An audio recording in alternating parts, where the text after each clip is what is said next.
You are tuning in to the best live stream on Thursdays, Tuesdays, and Sundays. It is Random Topics Thursdays with Gavin Richard on Channel Gboot2786. Welcome to Gavin Richard Presents. Tonight, ladies and gentlemen, we will be talking about Andrew Cuomo is a no-go, the Equality Act. We'll also be discussing the American Rescue Plan, if that's what you want to call it, and much, much more. Joining me live will be Shawn James, author of The Man Crisis, as well as the John Haynes series, and Pastor Clenard Childress of blackgenocide.org. This is Gavin Richard Presents.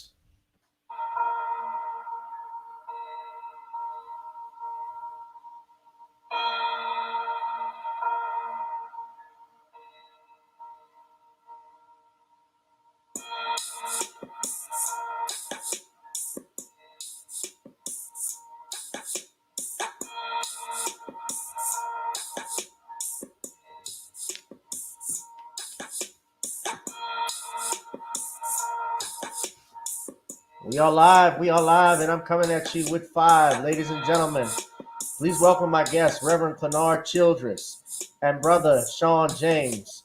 And I am your host, Gavin Richard.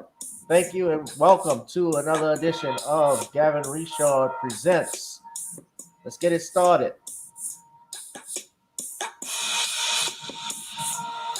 Oh, there we go. I love when that beat drops. All right.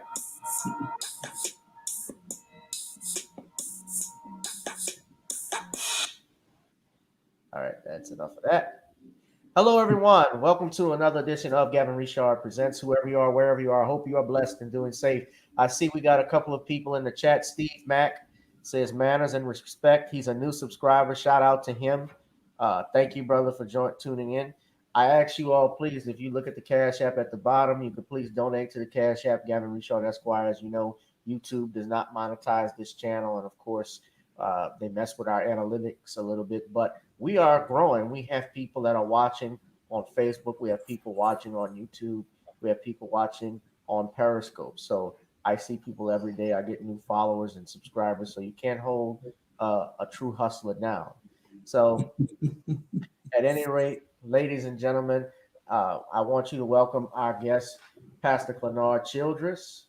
Pastor, thank you for tuning in. He is, of course, he runs the blackgenocide.org website. And of course, that deals with the issue of abortion and how it has impacted the Black community in this country, drastically altering our numbers. And I've had Pastor Childress come on. This is about I think his 5th time being on the show with me, 4th or 5th time. So I want to welcome him. You guys should check out that website if you have not, blackgenocide.org. And of course, you all know the gentleman down at the bottom. He has over 12,000 subscribers on his self-entitled YouTube channel. He is the author of The Man Crisis, as well as the John Haynes series, Eternal Night. He has several other books that he has written.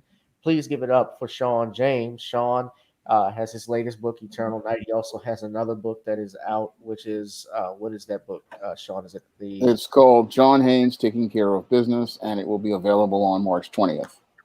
March the 20th. John Haynes Taking Care of Business. Y'all please support this brother because he is self-publishing all of these books. He's written over 75 books total. And he has not had a vacation in years. So we need to give him a vacation. Buy some books from him, daggett. I'm trying to not say damn, it's Lent. Shawn, thank you for joining me. Pastor, thank you for joining me. So, gentlemen, let's get it started, as we say. I stated earlier this title. I said Cuomo is a no-go. Apparently, embattled governor of New York, your favorite governor, Shawn, Andrew Cuomo, is being pressured to step down. This was in the Chicago Tribune. This article's column said Democrats should disown Governor Andrew Cuomo. Now, mind you, what they're talking about is not in regards to the nursing home scandal where Cuomo hid data purposefully and supposedly for the reasons of not having Donald Trump involved when he was president at that time. so he skewed the numbers according to the reports that have been out there. But rather, this is about allegations of sexual misconduct and harassment that has been leveled at him. He has at least five accusers, if I'm not mistaken, who have accused him of either touching them inappropriately or saying things inappropriately. For instance, recently, a woman named Anna Ruck, who was 33, met him at a wedding reception, said he put his hand on her bare face back, and when she removed it, cupped her on her back and cupped her face as if he was getting ready to kiss her, and he kissed her on the cheek as she tried to pull away. And Cuomo has apologized, stating that that he doesn't deny overstepping, but he insisted he never touched anyone inappropriately. Me personally, being an attorney, I just say this, and I always say allegedly with things because as we live in America, every person is accused who's accused of something. They have a right to due process. They have a right, they're innocent until proven guilty. Of course, we don't have that in our public opinion and in the court of public opinion. And we also know, especially that Black Americans, Black men in particular, it's very easy for them to get hit with a rape allegation or a Me Too charge. And I am critical of the Me Too movement in many ways. For instance, I think it takes away our due process rights. I think to just charge someone just based off the fact you don't like them and just on an allegation is very dangerous. I think you have to have proof. And we're seeing that also with someone like T.I., who is T.I. and his wife Tiny, for instance. They have had their show suspended over allegations. But nevertheless, still things should be considered. People should listen when we have an accusation and investigate it if that needs to be. But I also think we have to be careful with this. Nevertheless, I don't particularly care for Mr. Cuomo and Governor Cuomo and some things that he has done. So I will start this off with Reverend Childress, and then I will go to Shawn because Shawn is from New York. Uh, but Reverend Childress, why don't you give your thoughts on this these latest accusations, if you have any? Well, the handwriting was on the wall when he totally dissed God. And I've never thought I'd ever hear a politician take full credit for some good and say God didn't have anything to do with it. Oh, yes, he did. I remember that. Yeah. I was stunned. And I said, well, his days are numbered. And you just kind of sense there would be something, even though at that time they were touting him as America's governor. And certainly he was eyeing the White House. Well, that's all out. That's all out the window now. Yeah. Right now, he does not recover. He does not recover from this. And here's the handwriting on the wall. One, their own legislature, his own legislature, the Democrats are turning on him. When CNN barred his brother from covering him, the orders were given from the top down. For what reason? I'm only guessing. It's obvious. And him and Newsom, they are not rallied. They're not circling the wagons around them. And let me tell you something. When the Democrats circle, they are so far more unified than the Republicans. If the order had not come down to distance themselves from Cuomo, they would be defending him to no end. There'd be articles, there'd be all sorts of things to desensitize the public and also take out the hammer in these things of these accusations, because they're beating him down right now. And so this gives credence and relevance to the accusations because the media is backing off, saying, well, it must be true. The legislature is backing off. It must be true. Now, you could say this is a conspiracy theory because this is my theory. I said, why are they doing this to Newsom and Cuomo? Why? I personally believe that they don't want any other star other than Kamala Harris right now. No other star, no other shining light. Cuomo would have unquestionably been the best choice for the Democratic Party if all these accusations things that came up. Listen, and I hope I'm wrong. I was hurt. I don't like Joe Biden at all. You know that. Politics is person. The Democratic Party is just not the Democratic Party. You might as well call them the Marxist, socialist, whatever. But when I heard he wasn't going to do the State of the Union, I said he doesn't have 6 months. He doesn't have a year for sure. 6 months, if not sooner.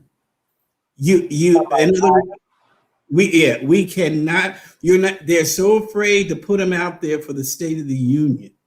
They're not going to have one. Now, I didn't really vet that like I should. It came from an excellent source, so sometimes I'm slow vetting it because I trust the source.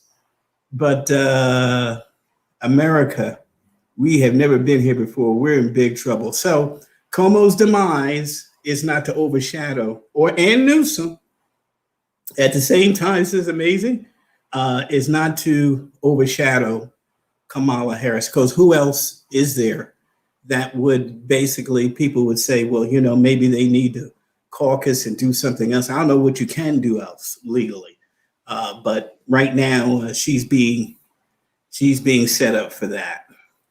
Yeah, I agree with you. That's a damn good point, especially about Kamala Harris. I didn't know Biden had canceled the State of the Union, or that they were postponing it. But I know that they have cut live streams, and they don't really do a lot of interviews with him, I think, with the news media, like talking about it, because they know he'll slip up and likely say something he's not supposed to at this juncture. So I always thought that the reason why, in fact, he's doing these executive orders is because they know that he wouldn't be president for a long time.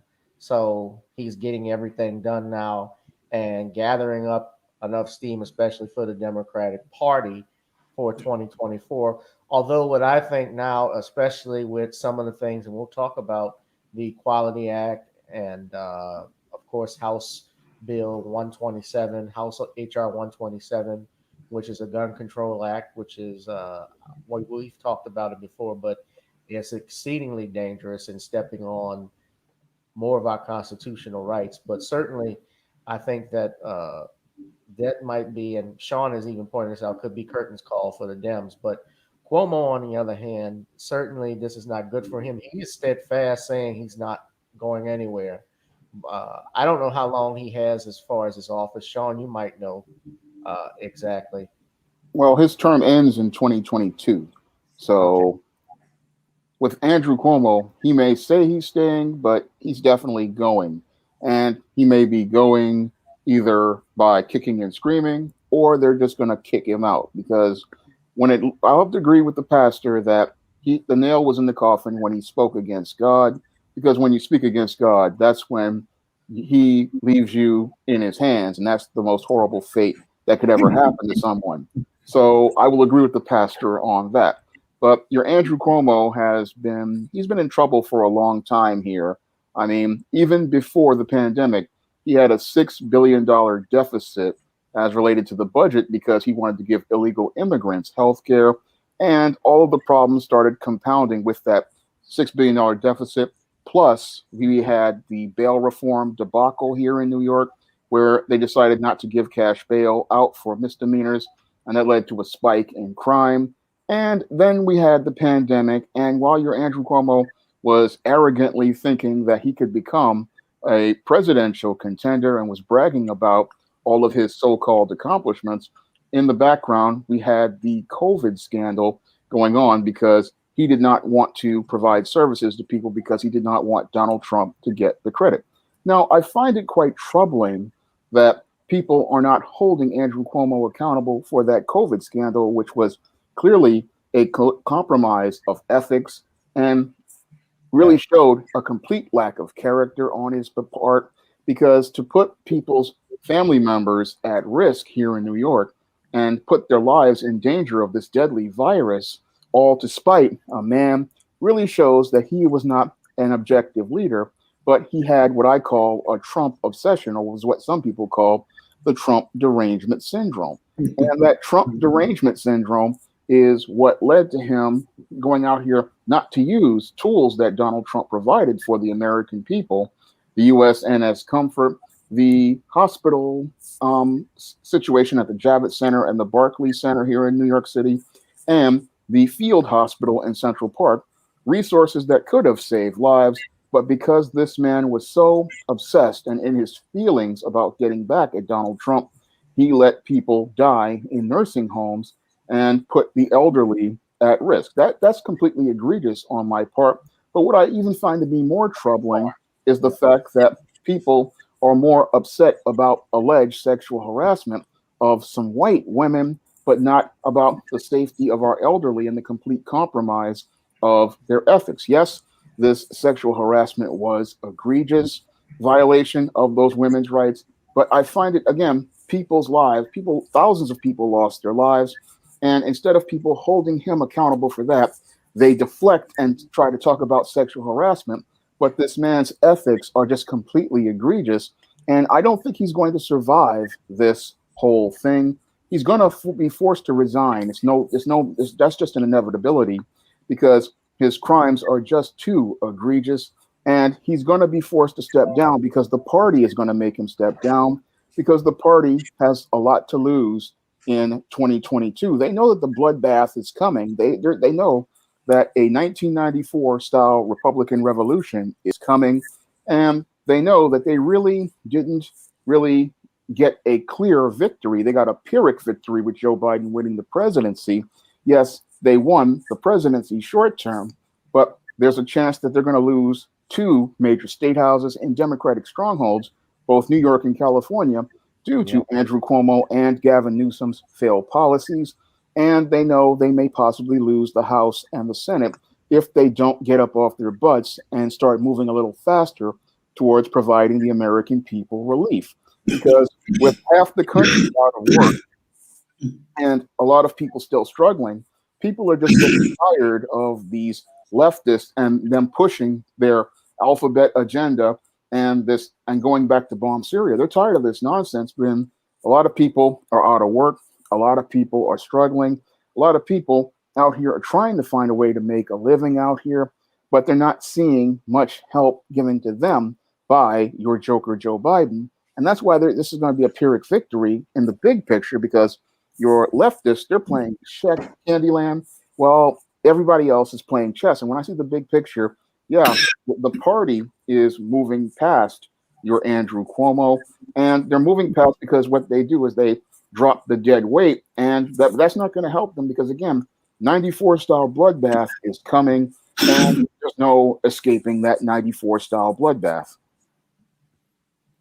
Yeah, I would have to agree with you, both of you actually, because this man, obviously, with all of that going on, I don't see how he can survive another year in office getting anything done. In fact, it was reported that members of his own cabinet, members of his own party, of his own party in the Senate are trying to impeach him currently.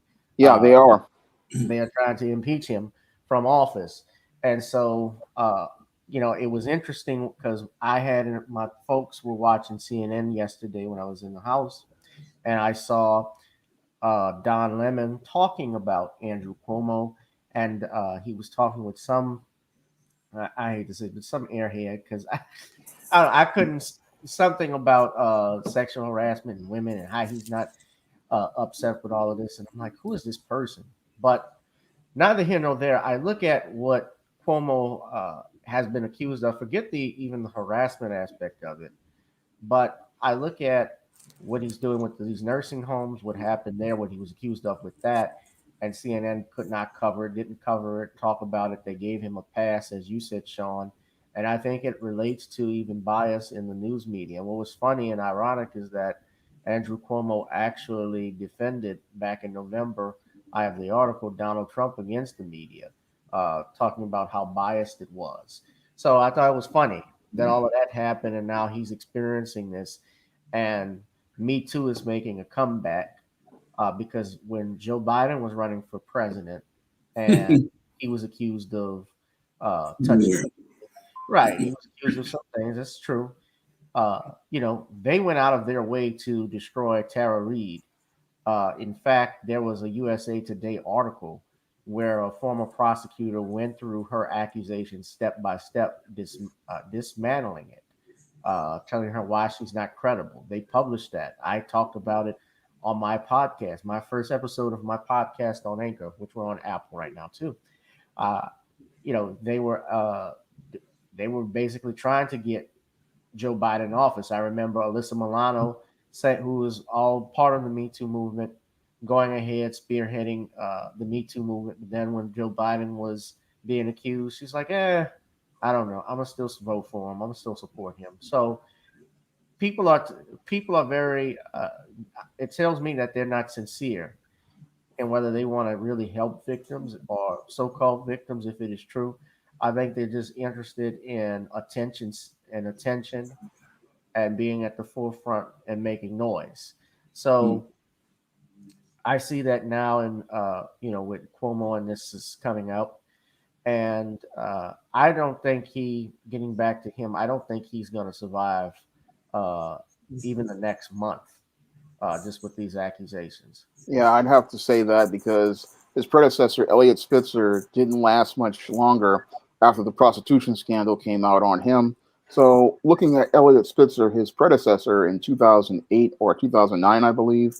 So he had to resign as related to those prostitution allegations. So Andrew Cuomo, it's just a matter of time. He's going to be leaving again, either by walking out or them kicking him out. So that's going to be his fate. You go ahead, Bishop. Bishop. No, I'm agreeing. But your listeners should also know, because of the apparent demise of Andrew Cuomo, that now the Republicans in our state legislature in New Jersey are going after Phil Murphy on that issue because he did the same thing. And so this is exciting to me, despite the later topics of the Equality Act and other things that are going on.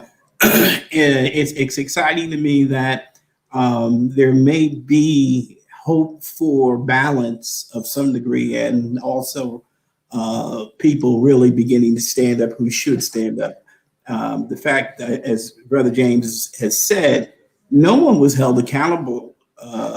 These governors, Cuomo wasn't, Murphy wasn't, and I believe Wolf in Pennsylvania, the governor, did the same thing. So, but all should applaud the Republicans, which is something you never have an opportunity to do in New Jersey, is to applaud the Republicans for now possibly smelling blood in the water and going after Murphy. There's a bond between Murphy and Cuomo that someone will write about one day.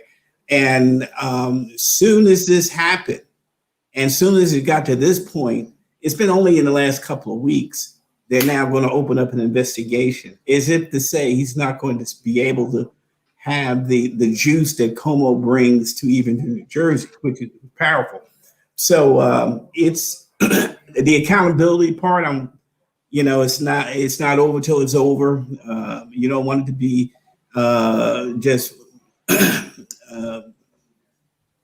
a dog and pony show to give appearances of doing something righteous, but yet knowing will nothing come of it. I hope it's not that, but I hope it damages Murphy enough that he is not successful in November for his gubernatorial run.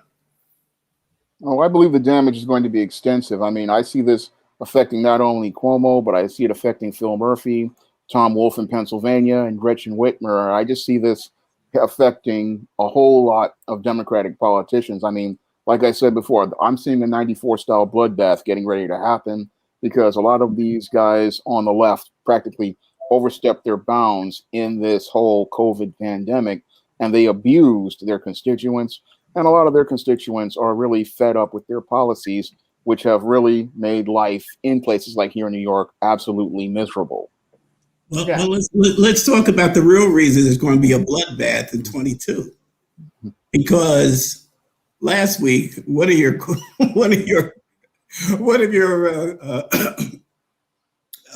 excuse me. I'm still suffering this thing here. One of your watchers or viewers called up and said Donald Trump is finished. I hope you heard him at CPAC on this past Sunday. He's basically doing, and something, he's basically said he's going to have a second term. He basically said, he clearly put this out. He will do everything possible to get congressmen elected. Did you hear his numbers as far as his endorsements? The only one that he endorsed that lost was to somebody whose platform basically stated that they were more Trump than the other guy that he endorsed. And obviously that person had the record to prove it because they did vote. So his main objective now is 22, the congressional, and then 2 years. I thought he was going to say he was going to run in a congressional race, like his daughter is running, I believe. But anyway, that's going to be a tremendous help to the lazy, often dormant Republicans that they have this. And 75% of Republicans say they stay connected because of Donald Trump.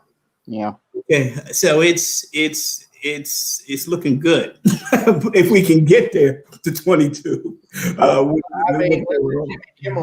Jimmy Kimmel, and I was going to talk about cancel culture in a second, but Jimmy Kimmel even said this is how Trump gets elected with regards to like the canceling of the Dr. Seuss books, the Mr. Potato Head being gender neutral now, which I think is ridiculous. People don't like having this agenda being pushed onto them. And I remember exactly when Barack Obama was near the end of his term and Hillary Clinton was coming in to run against Donald Trump. And, some of the things that we were seeing, when Barack Obama was president, he was endorsing not only the LGBTQ, but also he was openly fighting against these bathroom bills that were in states like North Carolina and Georgia, in some other states, I believe even in Georgia, if I'm not mistaken. And he actually said, and had Loretta Lynch say this, that any bathroom bill that tries to force a person to use the bathroom that they're not comfortable with was no different than what happened with Jim Crow or with the Dred Scott decision. It's terrible. Well, it was a horrible comparison. It's not even in the same category of fruit when you bring that up, but he has a history, and I'm going to talk about him in a second, but he has a history of talking down to black men, black people in particular, but especially black men. I guess if we can go there, I'm going to go ahead and just put this as his topic because while Shawn and I had talked about this previously, I didn't have you come on, Rev. I don't think when we discussed this, but Obama actually said yes to reparations out of office on his podcast that he did with Bruce Springsteen, the inaugural episode called Born in the USA. Obama said reparations would have been met with white resistance on his new podcast, Renegades Born in the USA. He said, but during his 2008 campaign, Obama appeared to be opposed to reparations. He actually was opposed to it. Yes, he was. I'm sorry? No, I said, yes, he was. He was opposed to it. Yeah. No, I'm agree. Yeah. Yeah, he actually stated here in his podcast that he feels reparations were justified, but explained that it was a non-starter during his presidency because of white resistance. Obama 59 has launched an 8-episode podcast series called Renegades Born in the USA with 71-year-old rock legend Bruce Springsteen, released through Spotify's partnership with Obama's Higher Ground production company. In the episode, Obama specifically stated, we've never went through a true reckoning, and so we buried one huge part of our experience and our citizenry in our minds. If you ask me theoretically, are reparations justified? The answer is yes, Obama responded. There's not much question that the wealth of this country, the power of this country was built, and this is very important, ladies and gentlemen. Listen to this. Listen to what he says. He says, there's not much question that the wealth of this country, the power of this country, was built in significant part, not exclusively, maybe not even the majority of it, but a large portion of it was built on the backs of slaves.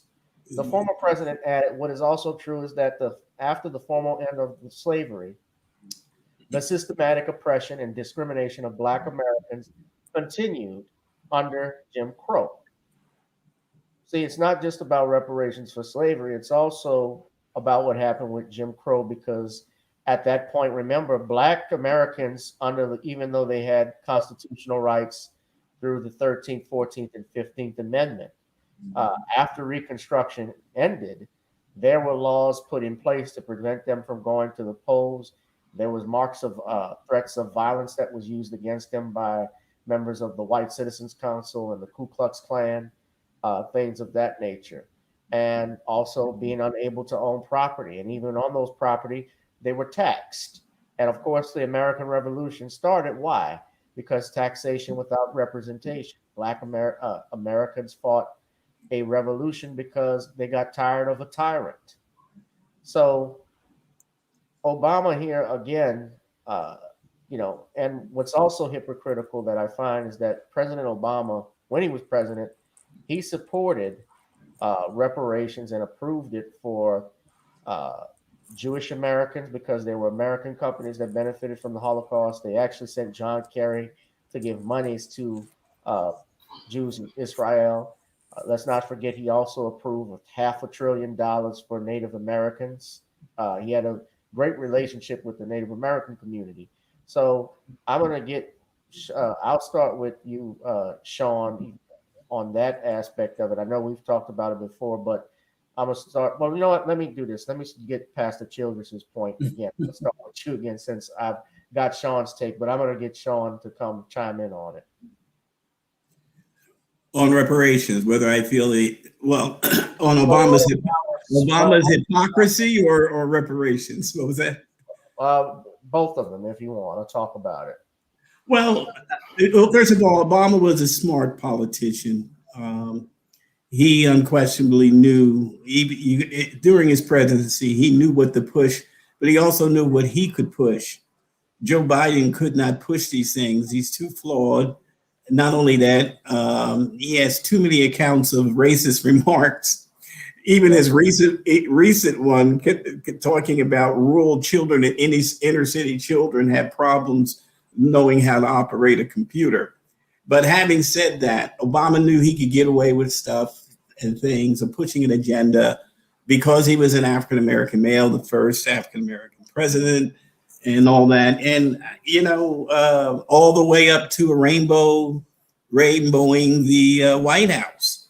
Now, getting to reparations, why he previously, I heard a discussion, his last discussion on it, and he was not for it. Now he's saying basically the nation would not be ready for it. Was he? I just have to ask this quick question. Is he saying the nation is ready for it now?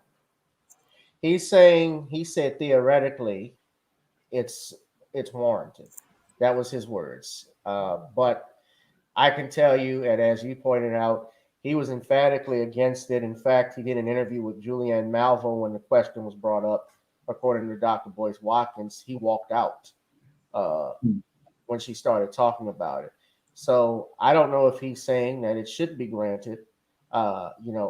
Personally, I think it's a dog and pony. If we talk about it, I've did comments on this when they did the HR 40 meeting a couple of weeks ago. I thought it was a joke. Especially if you have Herschel Walker talking about it or Larry Elder. But no, I don't. I think he's just saying that because a lot of African Americans now are starting to wake up from when he was in office. We could not you could not say anything negative against Barack Obama when he was in office.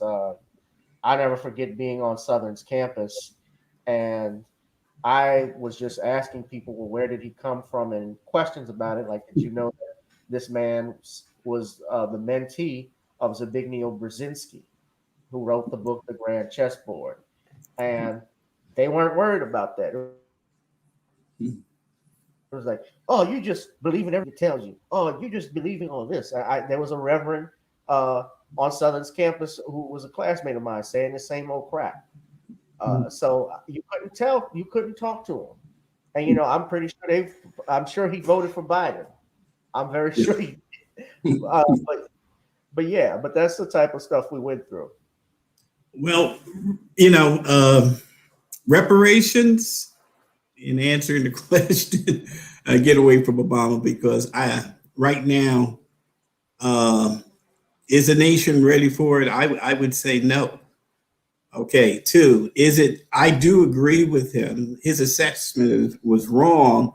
It is far more than a lot. It was all of Wall Street benefited from slavery,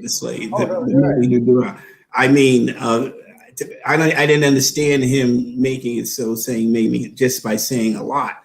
It was very predominant in the wealth. Now, you mentioned Larry Elder. I heard a little bit what he had to say about it, but my point of view is who and how would it be distributed and to whom? The Jews, you can kind of figure out, designate a lot of their community in the way. Even there, it's shaky, and yet he tried to do it there. But who would get it? How? Why would they get it? And I think this is why I appreciated Donald Trump. He tried to give to the institutions that he knew he increased greatly the HCB, Historically Black College fund. He made it so they didn't have to come back every year and beg for it. Now, of course, Biden may change that. But what I'm saying is he tried to put the money back into the community. But I think Trump also knew reparations. Now, everything is weaponized today, even the Me Too.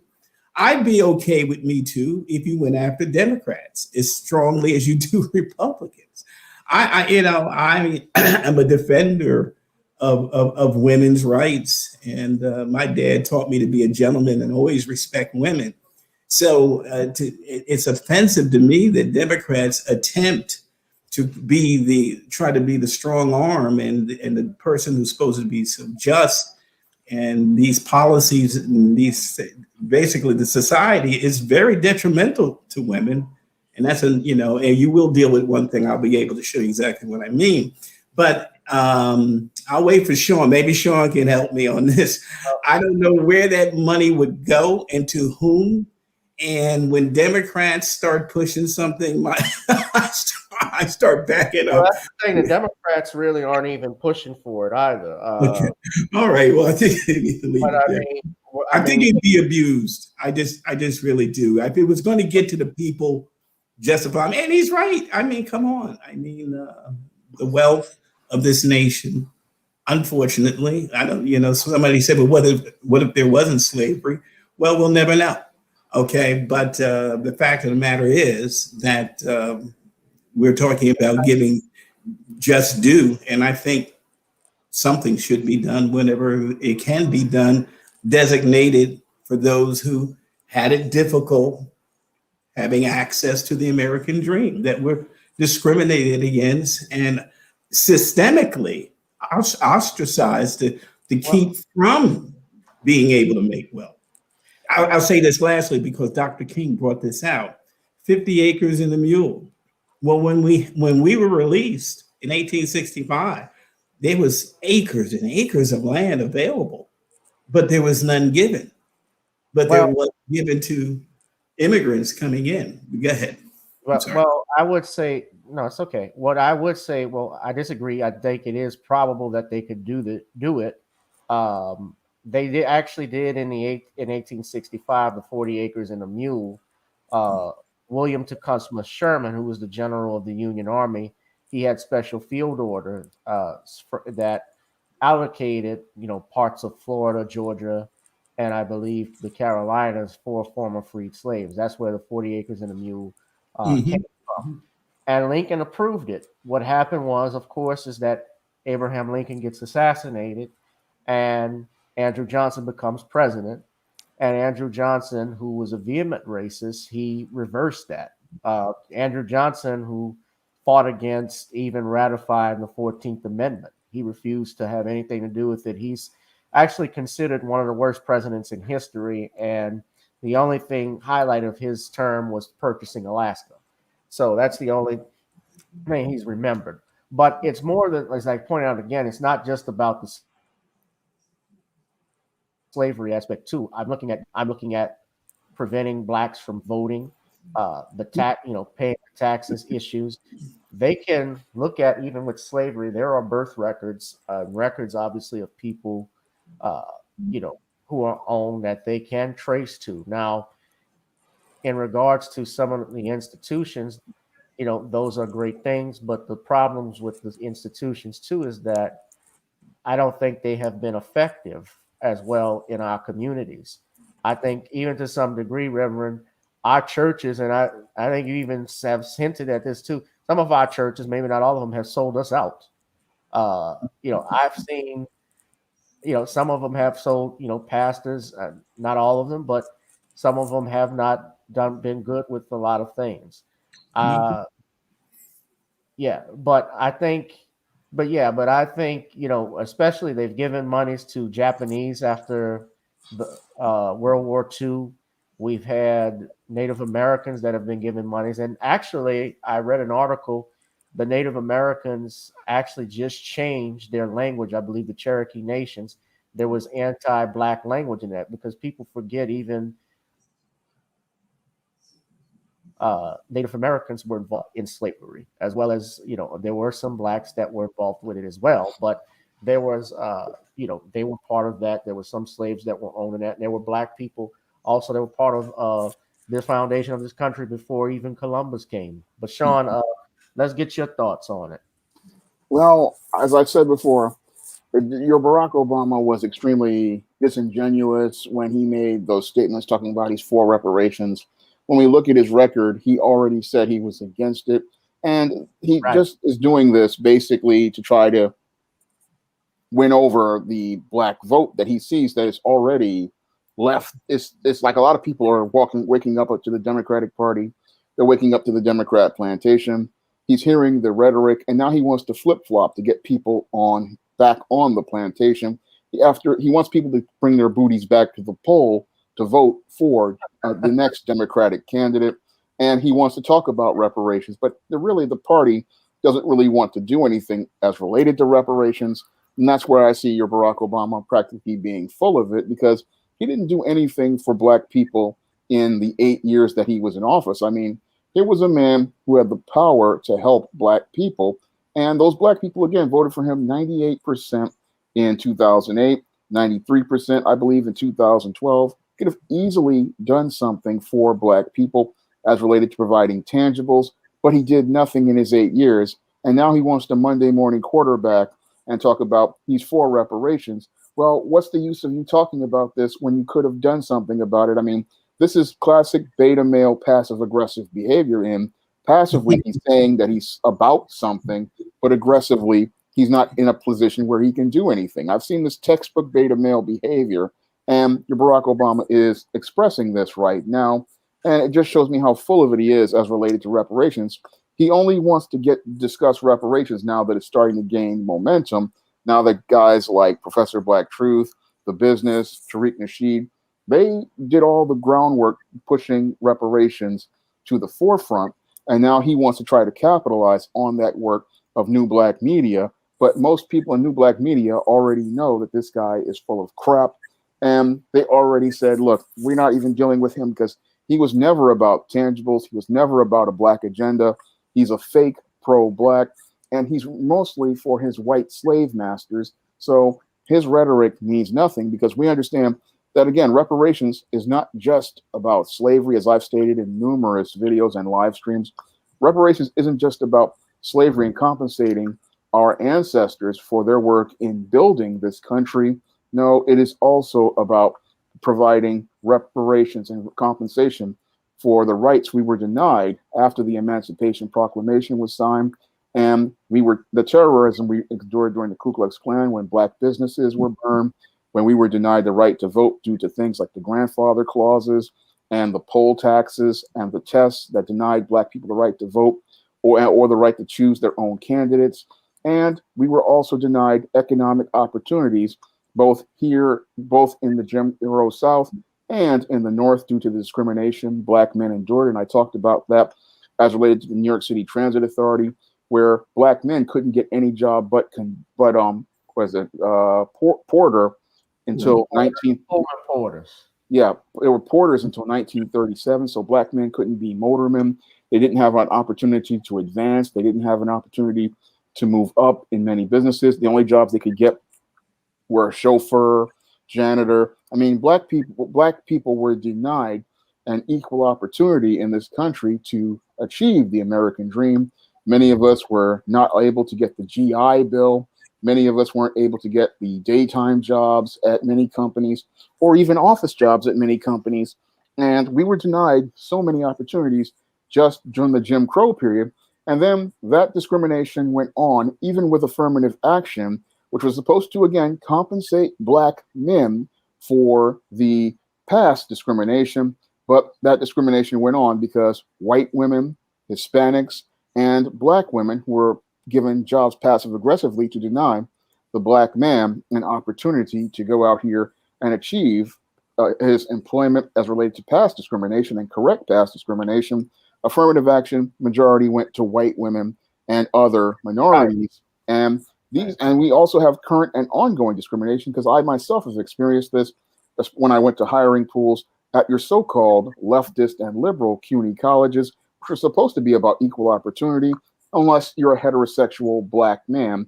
And then you're denied equal opportunity because they want to hire every other minority but the heterosexual Black man. And then they try to find ways to keep the Black man out of the job market. So your reparations are meant to compensate Black people for centuries of discrimination, racism, and slavery that kept us from being able to compete effectively in the American marketplace and achieve the American dream.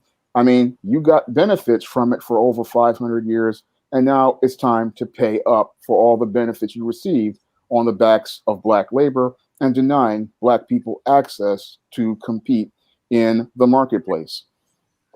Yeah, most definitely. What you said too about the affirmative action, that white women statistically benefit under affirmative action, especially today. And in particular, too, I combine that with what's going on with these immigrants that are coming in. They're basically, and I'll say this, they're a buffer class that acts especially above Black people. Black people are being pushed permanently into an underclass that we can't get out of. We're the first fired, last hired. When you have President Biden, and this is my issue, is that and here's the hypocrisy in this too, Pastor Childress. How is it you can say, I'm not going to do anything that's just going to benefit Black people? No, if you're Kamala Harris, but yet your president, your boss signs an executive order to protect Asian Americans and Pacific Islanders that are here in this country. I listened to Roland Martin once, and he said that they can't do anything for Black people specifically because they can't mention race by law, which is an outright lie, because they just did it. Yeah. Well, the border situation proves a lot of hypocrisy, unquestionably, of the Democratic Party. I'm praying that people wake up and see. Thank God we had 4 years of someone who was trying to do something. But my point is this: we are now paying for the health care and the well-being of all those persons that are there at the border. The coyotes recognized the change in administration immediately. So the human trafficking now has stepped up. 11 Iranians, I repeat, Iranians were caught 2 weeks ago.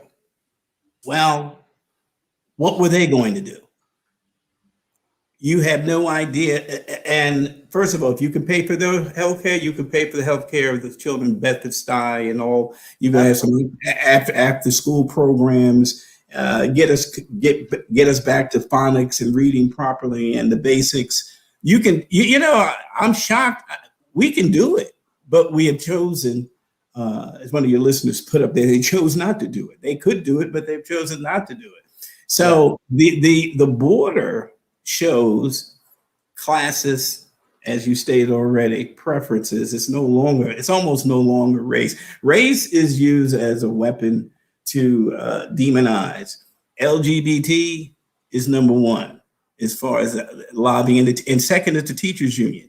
Now, teachers union may be more powerful than LGBT. They're kind of battling, but that's the most persuasive people with legislators right now and sitting officials, and it's amazing. Okay, LGBT is number one.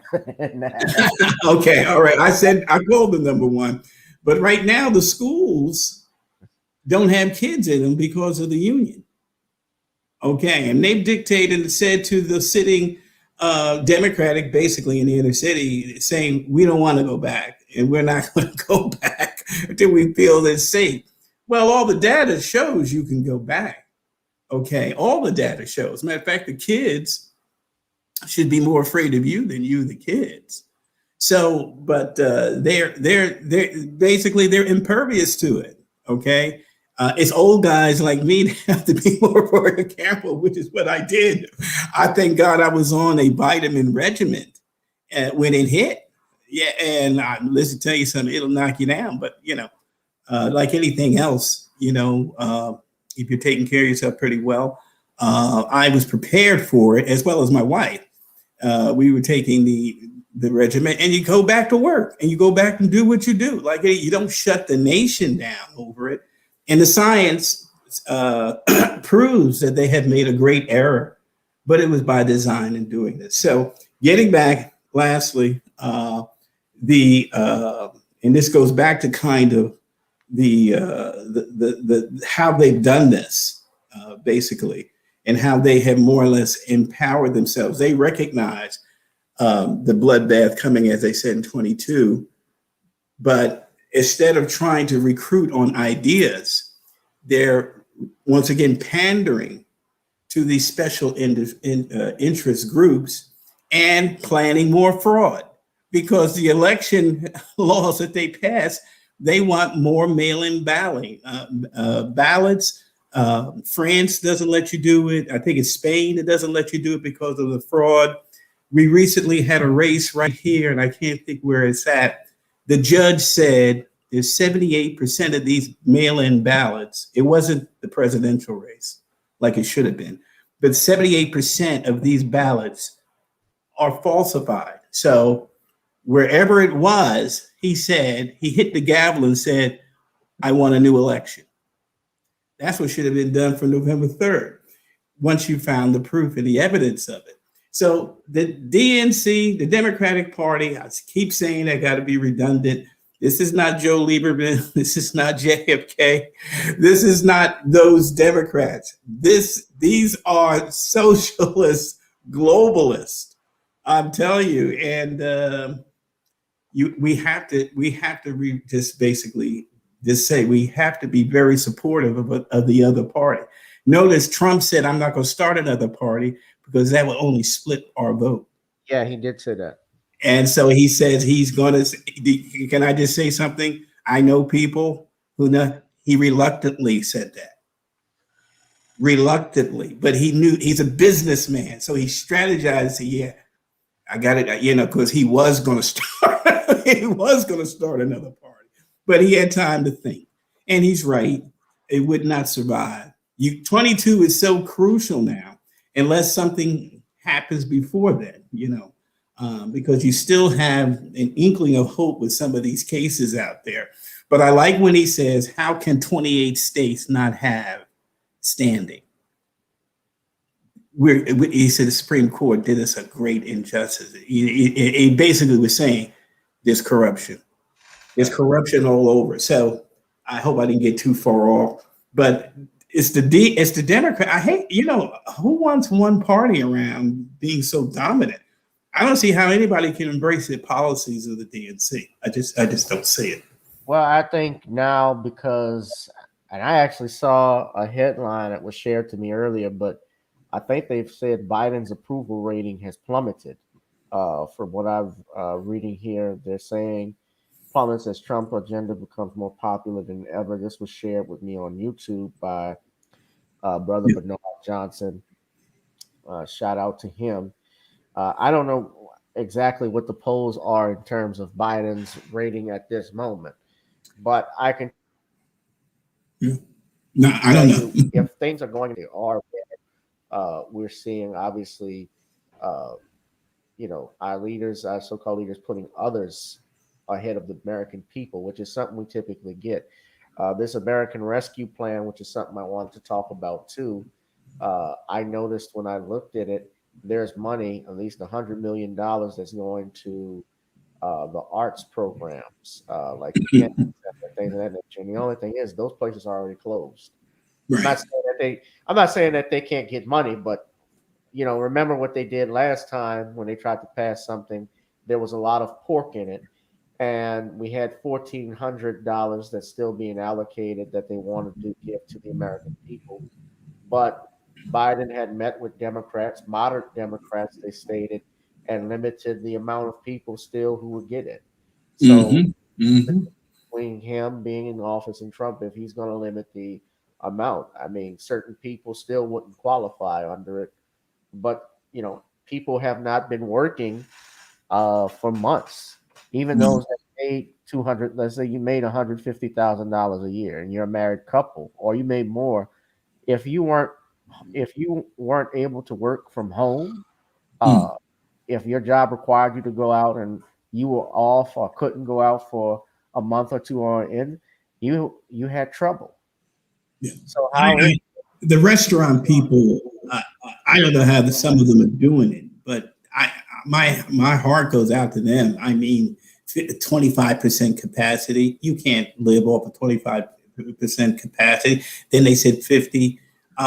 Any restoration, any means of getting dollars to restaurant owners, there are small business people.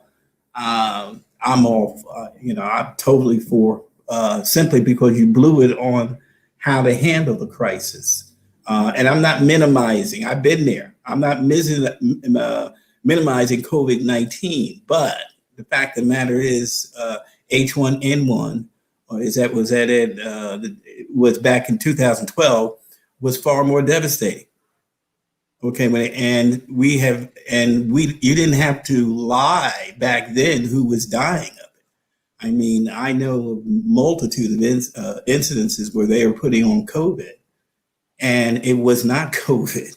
Okay, so I say that and say right now, without question, I don't think these policies are not going to be challenged, more so greater as the months go on, because you had a point of reference now. You had 4 years of Donald Trump.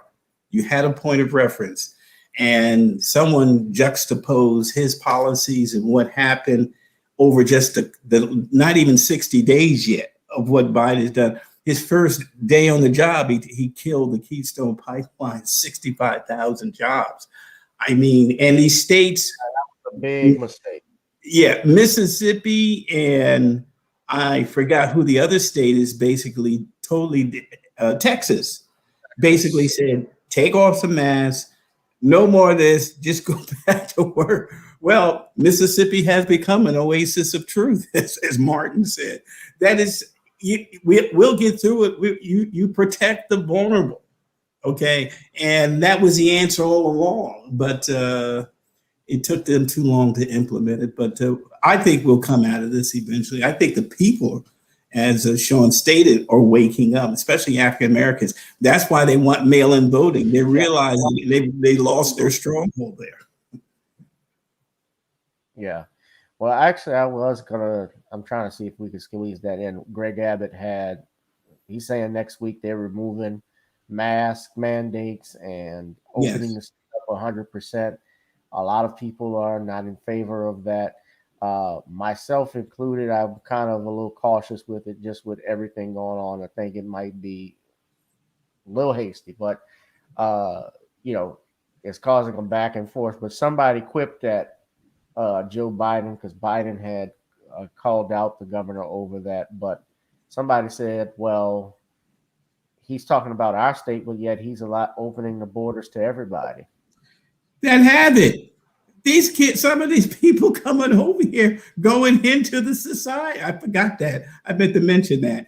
And yet you want you want to lock down everything, but you're letting it in. They're not vetted. Who can support this? Well, I recently heard a report that several Mexicans that came across the border, they all had COVID. So how are you closing up the states, but then you have the borders open up? It's a contradiction, and it just shows how they're more about their agenda than allegedly protecting the American people. I mean, you tell the states that they're wrong for opening up, but then you have a border wide open and you're letting in individuals who may not only also have COVID, but may have other diseases. And you're also opening up a border to terrorists who may slip in, because when you have an open border, what happens is everybody slips in. Right. So this is not only a danger to Americans' health, it's also a danger to national security. And again, it's all because Joker Joe is on his feelings about Donald Trump. Democrats are in their feelings about Donald Trump, and they're not thinking critically about their decisions. They just want to undo everything that Donald Trump did, not understanding that there were some things that he did that were actually helping American people, like that Keystone Pipeline, which one of the things we had with Trump's presidency was less dependence on foreign oil. We were actually producing our own oil and gas, and that gas was actually at an all-time low. That was one positive of the Trump presidency. And the other positives were a war. I think that was a big. We had no wars. Unemployment was low. I mean, people wanted to make Donald Trump out to be this super evil guy, but some of his policies were effective in helping the American people. And even though I say he's not qualified to be president, he did do some good for certain groups of people, and Black people in some cases indirectly did benefit from his policies. So when I look at Joker Joe's policies, nobody's really benefiting, and he's just dragging his feet because, again, we were supposed to get that stimulus, supposed to be in February, and now it's March, and we probably will never get it because this guy's just, the Congress, even with both houses, is dragging their feet. They're making the same mistake Obama made in 2009 with an unemployment benefits extension, which I said was the nail in the coffin for him in 2009, not getting the American people the relief during that Great Recession. Congress took a vacation and blew the American people off.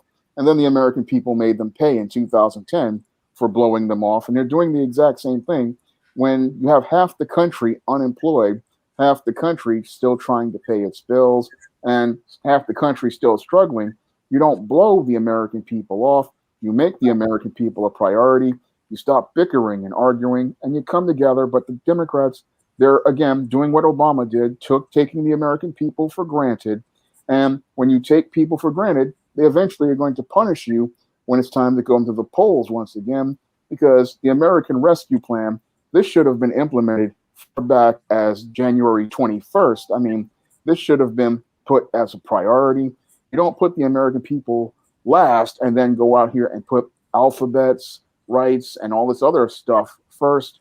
You put the American economy first, because if the economy is not working, then you're not going to have a country, because when people are simmering, boiling in anger and frustrated about their government not providing for their needs, they're going to try to change the government.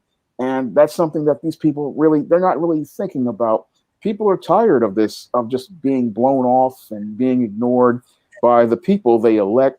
And these people don't understand that if they don't want to give people what they want, they're just going to either boot them out and send a message that way, because if people can't get their tangibles, then they're going to vote against them, and you won't have that Black vote this time to try to save you this time, because Joker Joe has alienated that Black voting base by not providing us with any executive orders or providing us with any policy. So you won't have any Black people going out here to bring their booties to the poll to save you this time.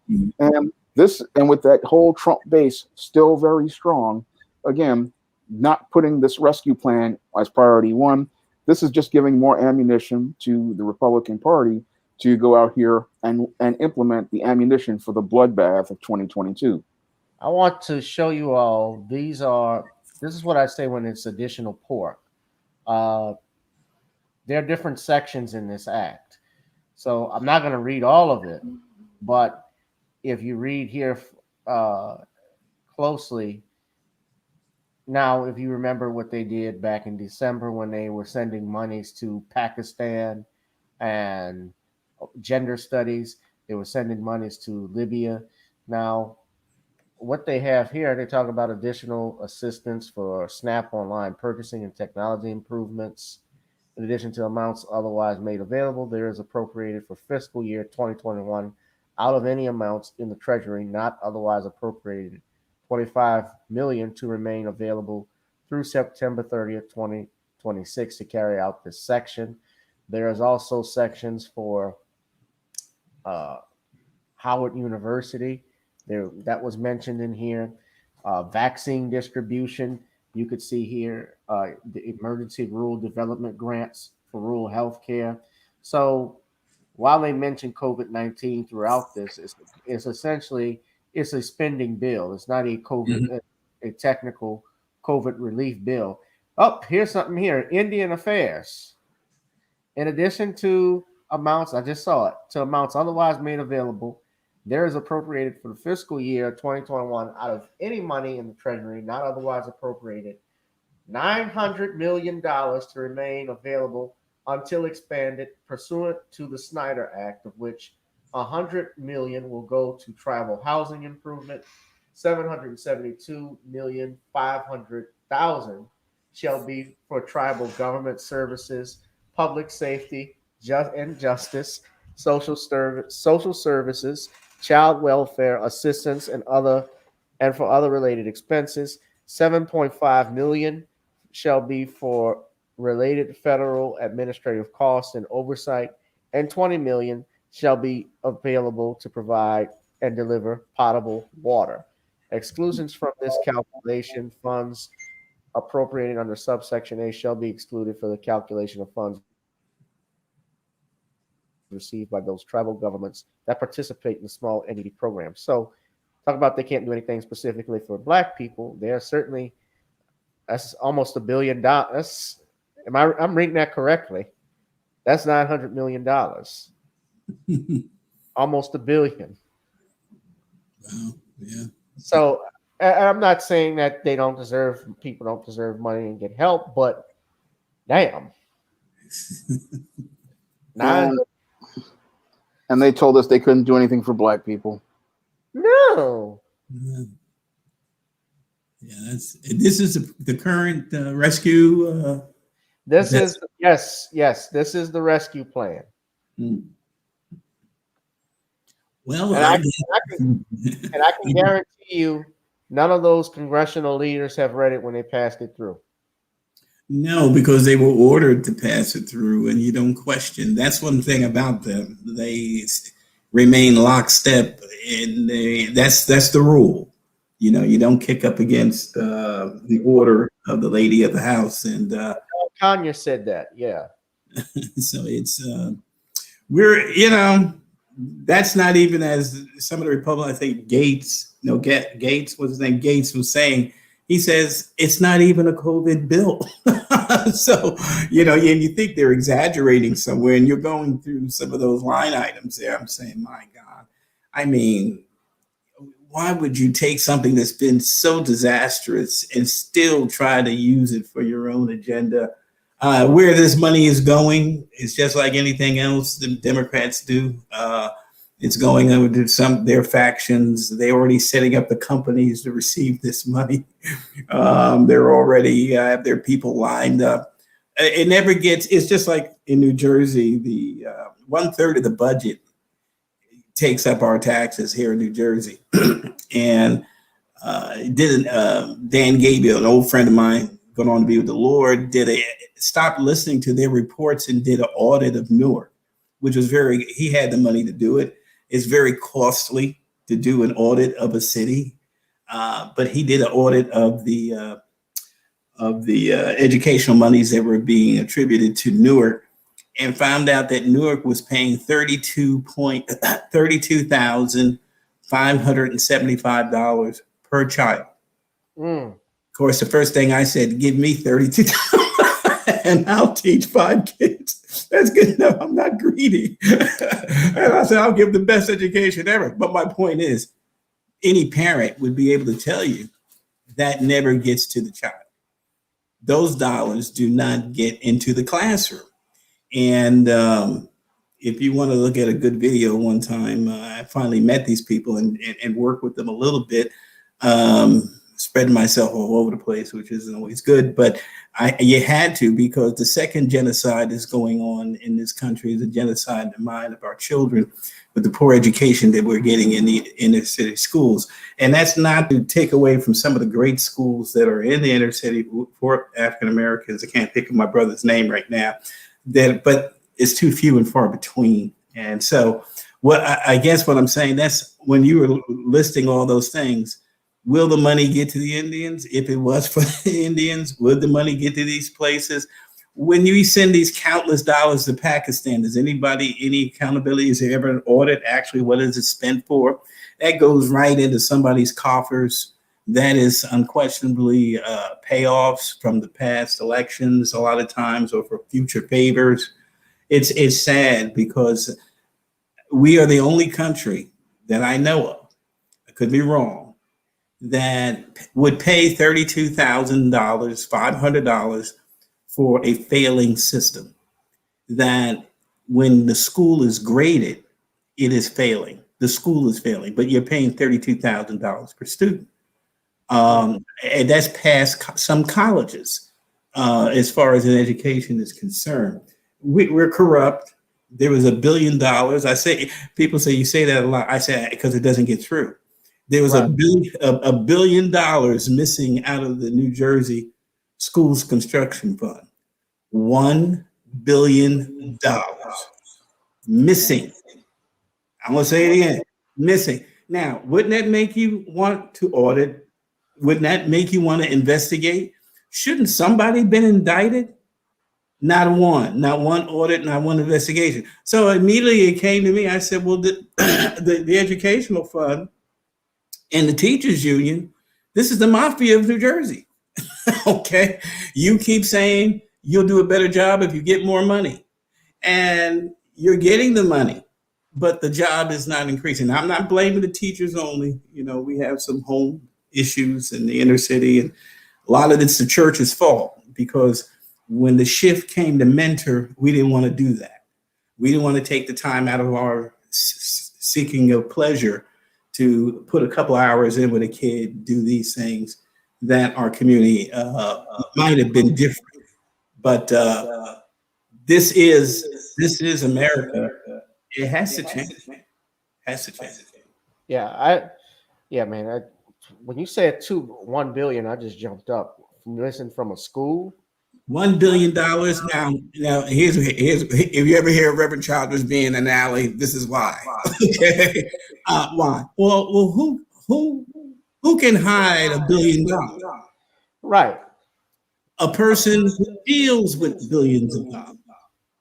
Yeah. At that time, it was Corzine, just like the guy we got sitting there now, a Saks Fifth Avenue guy.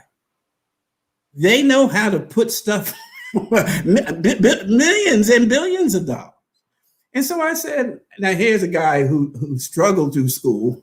Finally, when I decided I wanted to learn something, I decided I was going to go to School of Theology, and I wish I'd have done it a little differently. But anyway, I just want to say, I said, now wait a minute. I'm a layperson in every sense of the word. Isn't it obvious who's involved in this? Isn't it quite obvious? And you would hear hushes go over the room. I mean, nobody. And see, you got to put your energies to where your heart is most important. And the abortion issue pains me, grieves me. So I'm motivated to stay busy there. But please do not tell me New Jersey is not corrupt when you can have $1 billion missing. Nobody goes to jail. Well, Nope. in New York City, we had the same thing. There was supposed to be $1 billion allocated to mental health here, and Charlene McCrae just can't seem to find it. I mean, the whole thing is that this money gets allocated in earmarks and grants, but it never gets to the people, and that's always been a problem with this legislation. Mm, They'll put all this pork in the budgets, but then it never gets to services that serve the people. good point. That's right. Well, what I will say to you, Adam says Cuomo is not in trouble. He will keep his seat. I doubt that. He's But done. I There's no doubt way. I don't know who Adam's talking. What he might have been thinking about Chris Cuomo, his brother. He's going to stay at CNN. He's got a better chance. But he may take the seat home he's sitting in, but he's not going to get gubernatorial speak. He can't manage right now. He can't even. he's I don't think Cuomo can stay governor not having the power. I think it would eat away at him too much. But go ahead. Well, I'll top all of you all with this. I'm in New Orleans, so we're part of the good old boy system. There were billions of dollars after Hurricane Katrina that was allocated to go to the hardest hit areas in this city. 80% of this city was underwater, and most of it was in the black neighborhoods, such as New Orleans East, the Lower Ninth Ward, the Gentilly Woods area, or Pontchartrain Park, as we call it, and Florida Avenue. Not 1 cent of those dollars, federal allocated dollars, made it to those areas. That's it. Not one. This area I live in New Orleans East, it is, we have a middle class out here, strong black middle class. You have a different area where the Vietnamese live in. We call it Village de East, and you also have Venetian Isles, which is where most of your white citizens live in as well. But none of the monies, it's so separate, different areas, but there's no development here. We have no, and I talk about this all the time, no businesses, nothing adequate. And, we go through it, but people tolerate that. I know there was money that was supposed to go to the Lower Ninth Ward specifically. They went and earmarked it to make developments for the Superdome. This actually happened, and they got away with it. Well, I'm going to say why they get away with it, and one of the reasons why is because something happens to African Americans when they begin to sit in those seats.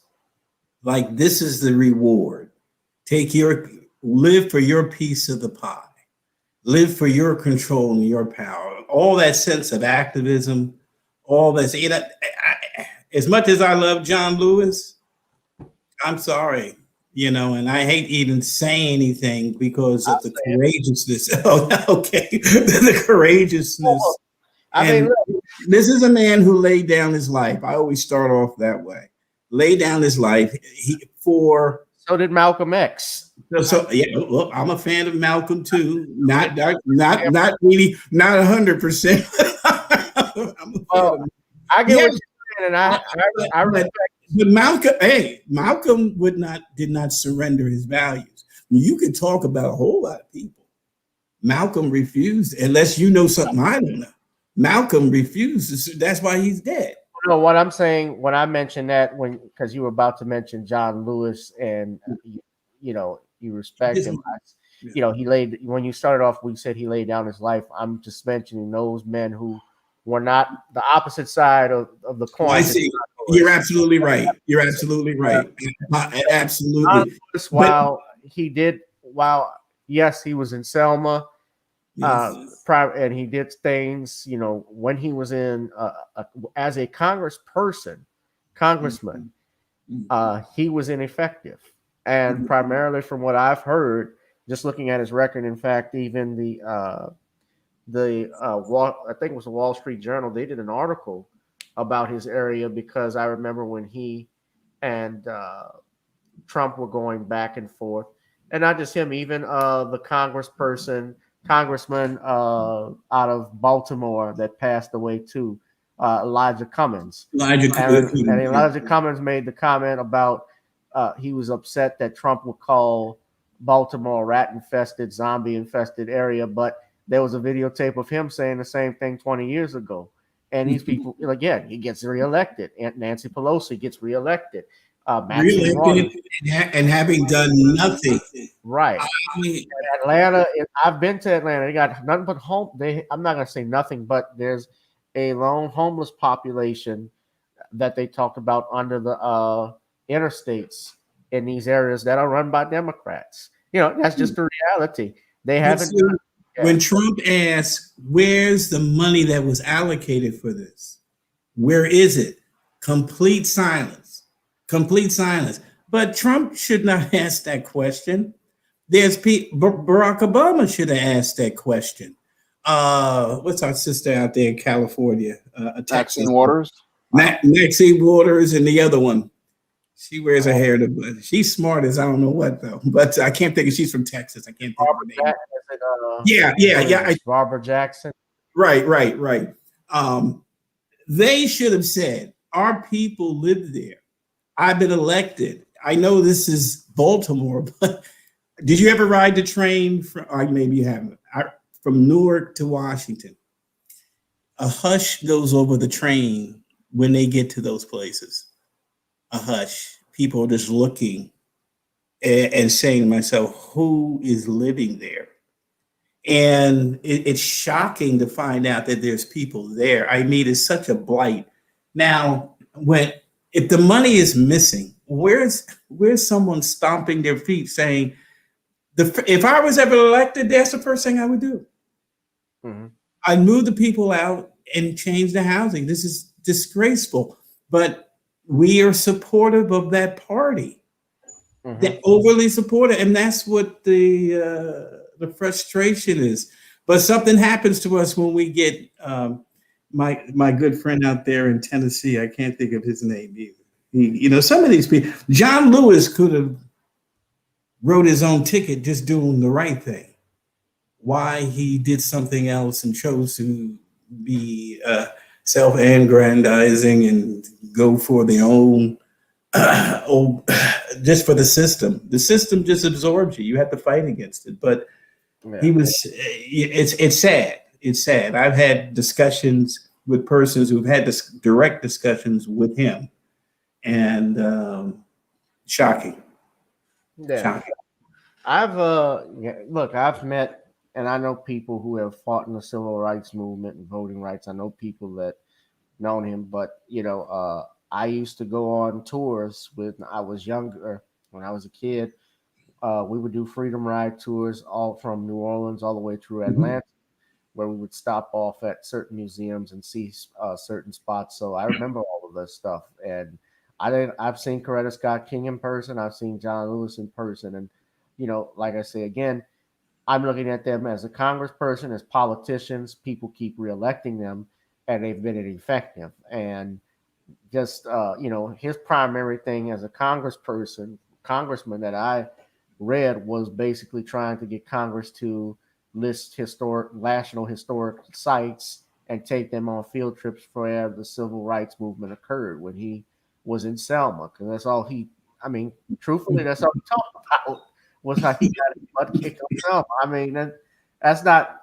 I mean, did anybody? That's what he was known for.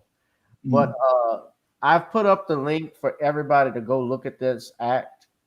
Vulcan, what's up, Vulcan? You asked me, what do I think about House HR 127? I have done videos going in depth about that. That's the gun control bill that Sheila Jackson Lee. That's another one out in Houston. That's it. That's the one that's sponsoring that bill. It's very dangerous. I'll just say that. I certainly think that if you are a gun owner, and especially if you are a black gun owner in particular, you should be greatly concerned. Because one of the things in that bill that they are talking about, I don't want to spend too much time on it, but if you want to give your thoughts on it, Reverend Childress, you can, because Shawn and I have discussed it, but it certainly has Fourth Amendment implications because you have to let the government know where you store your gun. You have to let them know who else has access to your firearm. If you have to have certain requirements, if you've ever been diagnosed with any mental illness or if you battle anxiety or depression, anything like that, you have to disclose it. You have to get counseling. And if the counselor says that you're not qualified or not mentally fit to own a firearm, they can deny you a permit. So I think everybody should be concerned about this. It's also a Fifth Amendment issue because if I got to tell the government, and let's say I did something I'm not supposed to, well, the Fifth Amendment says that I don't have to incriminate myself. So that's another issue that we have. So that's just one aspect of that. But I want to get to the Equality Act. But if you want to talk, Reverend Childress, on that, you can go ahead. No, Second Amendment. I'm a believer in the Second Amendment. I believe also that it's necessary to still keep the Second Amendment alive and well. And unfortunately, yes, you will have the cases that the wrong people have access because of my freedom to own or to have available within my reach a gun. But I think it far outweighs the bad. So I believe in the Second Amendment rights. Now, the only thing I would want in this day and age, you got to understand, my dad used to carry his gun to school, put it in the back, go to class because he traveled along certain areas. He was African American. He had to travel a ways to the school that would allow him to go. And he was strapped. But the teacher didn't take his gun away when he got to school. It was a different society. I understand that. So, but my point is unquestionably, I think there should be some scrutiny to who is getting the guns record wise. And if you could pass you shouldn't be able to buy a gun and you have the evidence, you clearly are going through anxiety issues because that gun could be used on you or the wife or the husband or whatever. Now, there may not be any way to detect that, okay? But I think sometimes there are some things we could do, but I'm all for the Second Amendment. The Equality Act is a DNC agenda, but it's also a world agenda. And what is that world agenda? It's communist, and it's at its core, Marxist at its core. And what it does, people have to understand, this is all by design, to break up the family, to distort Genesis. I always tell people, it's always an attack on Genesis, okay? And therefore, there's evil behind it, which they may know or not know. I'm not here to try to discern that, but I'm certainly going to discern the motive of it. And we're right now in a crisis because of the party itself is consumed by this spirit that wants these absurd. Now, how can you not see allowing men to wake up in the morning and decide they want to be women? On Monday, they were bench pressing 300 pounds. On Tuesday, they decide to be a woman. On Wednesday, they're still bench pressing 300 pounds. Okay. And you're going to allow that person to go in to compete. But this is a good thing because it's getting people to say, whoa, wait a minute. His hands are bigger. His arms are bigger. His shoulders are broader. He is stronger. He has a complete advantage. So what you're doing, you're just eliminating women's women. The two brothers out there in Connecticut erased 15 records of women. So what you're going to do, you're going to eliminate women's contribution to the union of men in this world. I mean, there'll be no more a distinction. And that's what any cloudy demonic power would want. You surrendered bathrooms. We allowed this to continue, allowing sexual predators to go into bathrooms simply because of the way they're feeling that day. We have basically unquestionably endangered our children with the Equality Act. Now, here's the other thing. I would have to perform a wedding now of two men or two ladies. How are you going to enforce that? Well, let's go back for a second. Well, there's Let's more. go back for a second. This, which I just pulled up earlier, this is the Equality Act. It's HR 5. Uh, this bill, essentially, when you talked about religious uh, freedom, about being forced to perform weddings, for No instance, more religious freedom. it's everybody's religious freedom. Right. But I'm saying there'll be no such thing as religious freedom. HR, what's it? Well, HR will trump your yeah. faith. Wait. Well, let's go back. No, but here's the thing. Though, when we talk about religious freedom, it's not just about an organization. When the Supreme Court has been clear on this, it's not about an organization in particular, but it's also your morals and what you believe. Right. For instance, even in the military, if there are orders that you receive that you know or you believe are immoral and are questionable, highly immoral and highly questionable, you do have a right to not follow that if it violates your conscience, if it's against morals. You have a duty to do that. What this does here, and I specifically look at Section 1107, the Religious Freedom Restoration Act of 1993, that's 42 United States Code 2000 BB, shall not provide a claim concerning or a defense to a claim under a covered title or provide a basis for challenging the application or enforcement of a covered title. So that means anything in here, just from looking at this, when you're talking about sexual orientation, whether you're talking about gender identity, because they identify this here, sex, and so forth. They even include race, color, religion, sexual orientation. This is copy, a ripoff copy of the Civil Rights Act of 1964. And I don't know if you guys can zoom in and see it, but I will put it up in the chat so everybody could take a look at it. But essentially, what this does is the religious. Let's get back to the now. Let me fast forward to the Religious Freedom Restoration Act that I was just talking about in 1993. Mm-hmm. That was signed into law by Bill Clinton. Yes. To protect religious freedom. In actuality, Bill Clinton was opposed to gay marriage at one point. He actually signed the Don't Defense of Marriage Act into law that was passed in 1995. That got struck down in 2013 by the United States Supreme Court. So, and Obama, when he was president, he said that he would not enforce it. So, if you look at the Religious Freedom, that act, and even look at the Constitution, the First Amendment says that Congress shall make no law providing the establishment of religion or hindering the free exercise thereof. You know, Congress, it's made clear in the Constitution in the First Amendment, you have freedom to exercise your religion.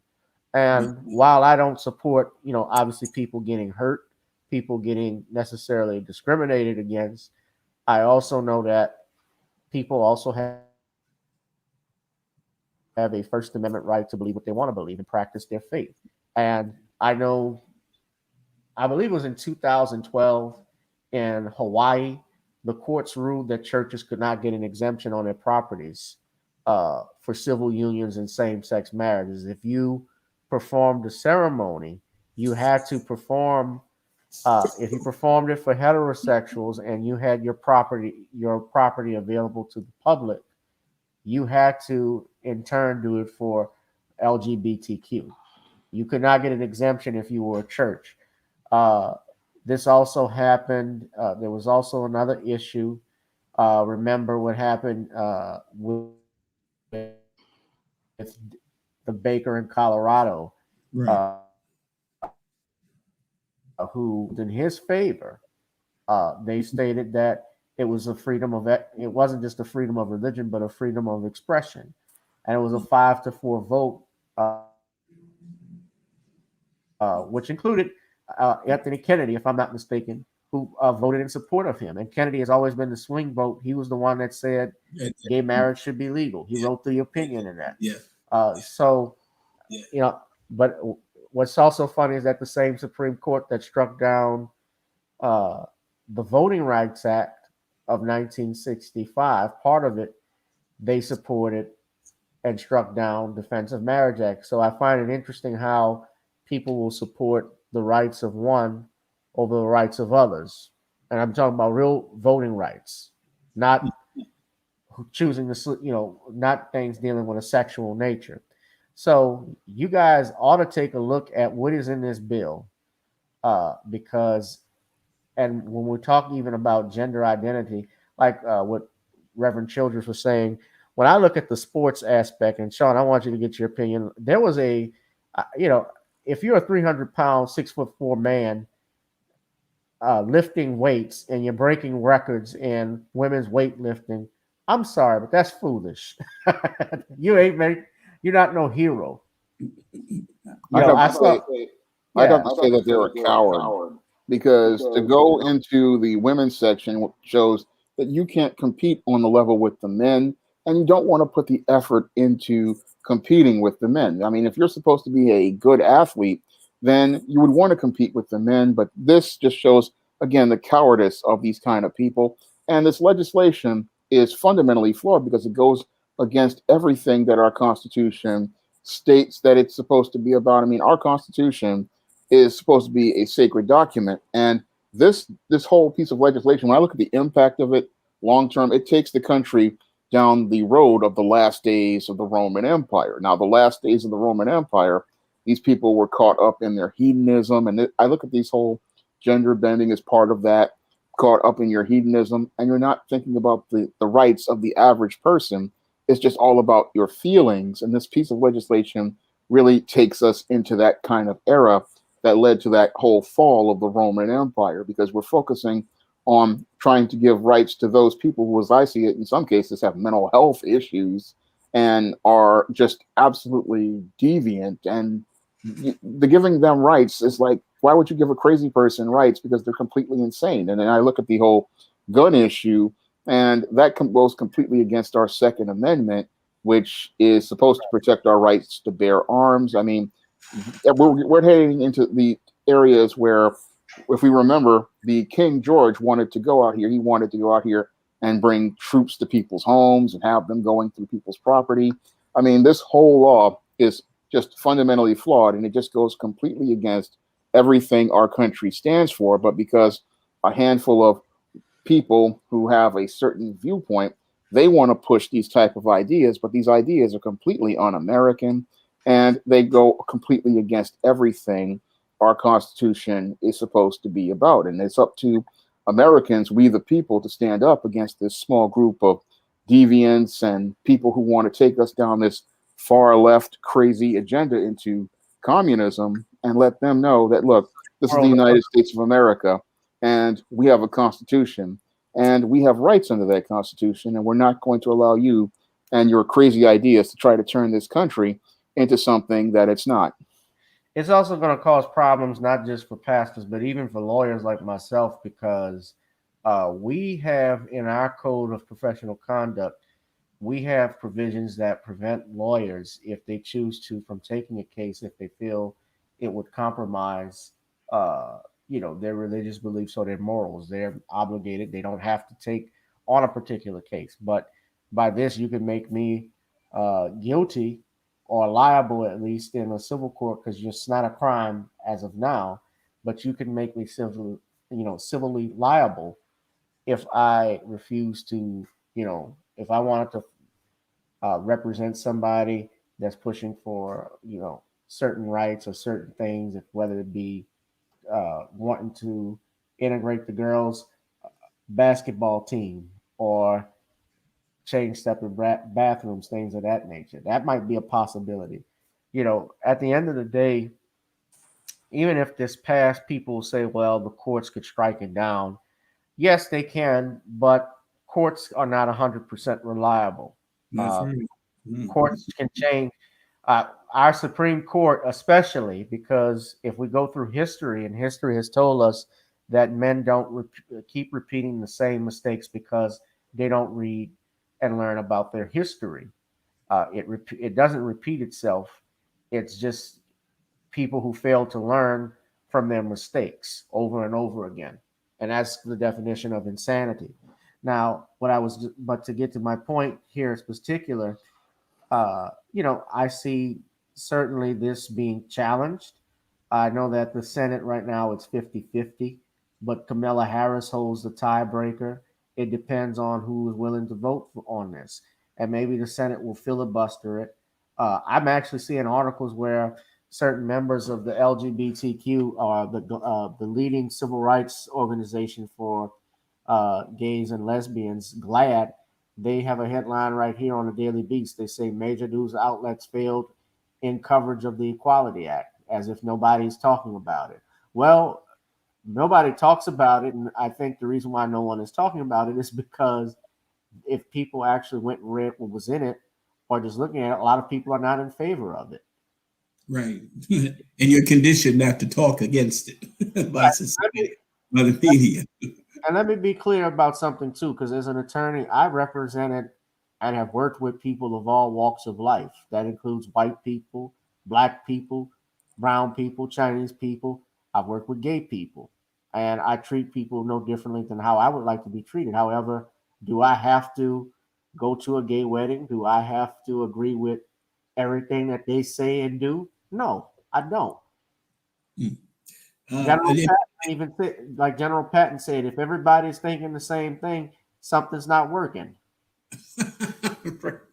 The John Adams quote: "Our Constitution was made only for a moral and religious people. It is wholly inadequate to govern any other." Well, this is where we're at right now. Unfortunately, the United States is no longer at the moral peak it should be, but you still have that residue there that people are going to be offended by this bill. But do they have the resolve to step up? Mm-hmm. It's no question right now that you have government determining gender, determining interacting and how to socialize within the society.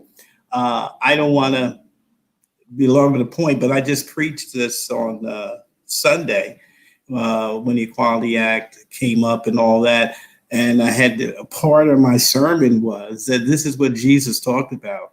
He says, "As the days of Lot, so shall the coming of the Son of Man be." What do you mean by that? Lot and the homosexual community coexisted, and they were prosperous until they chose to invade Lot's home. In other words, to go into his space, his normal interactions with people. There were two men there. They perceived as men. They didn't know they were angels, but angels appear to us as men. And they wanted to sexually know them. And Lot was shocked. He said, what are you doing? You can't, no, don't do this evil. Don't do this thing.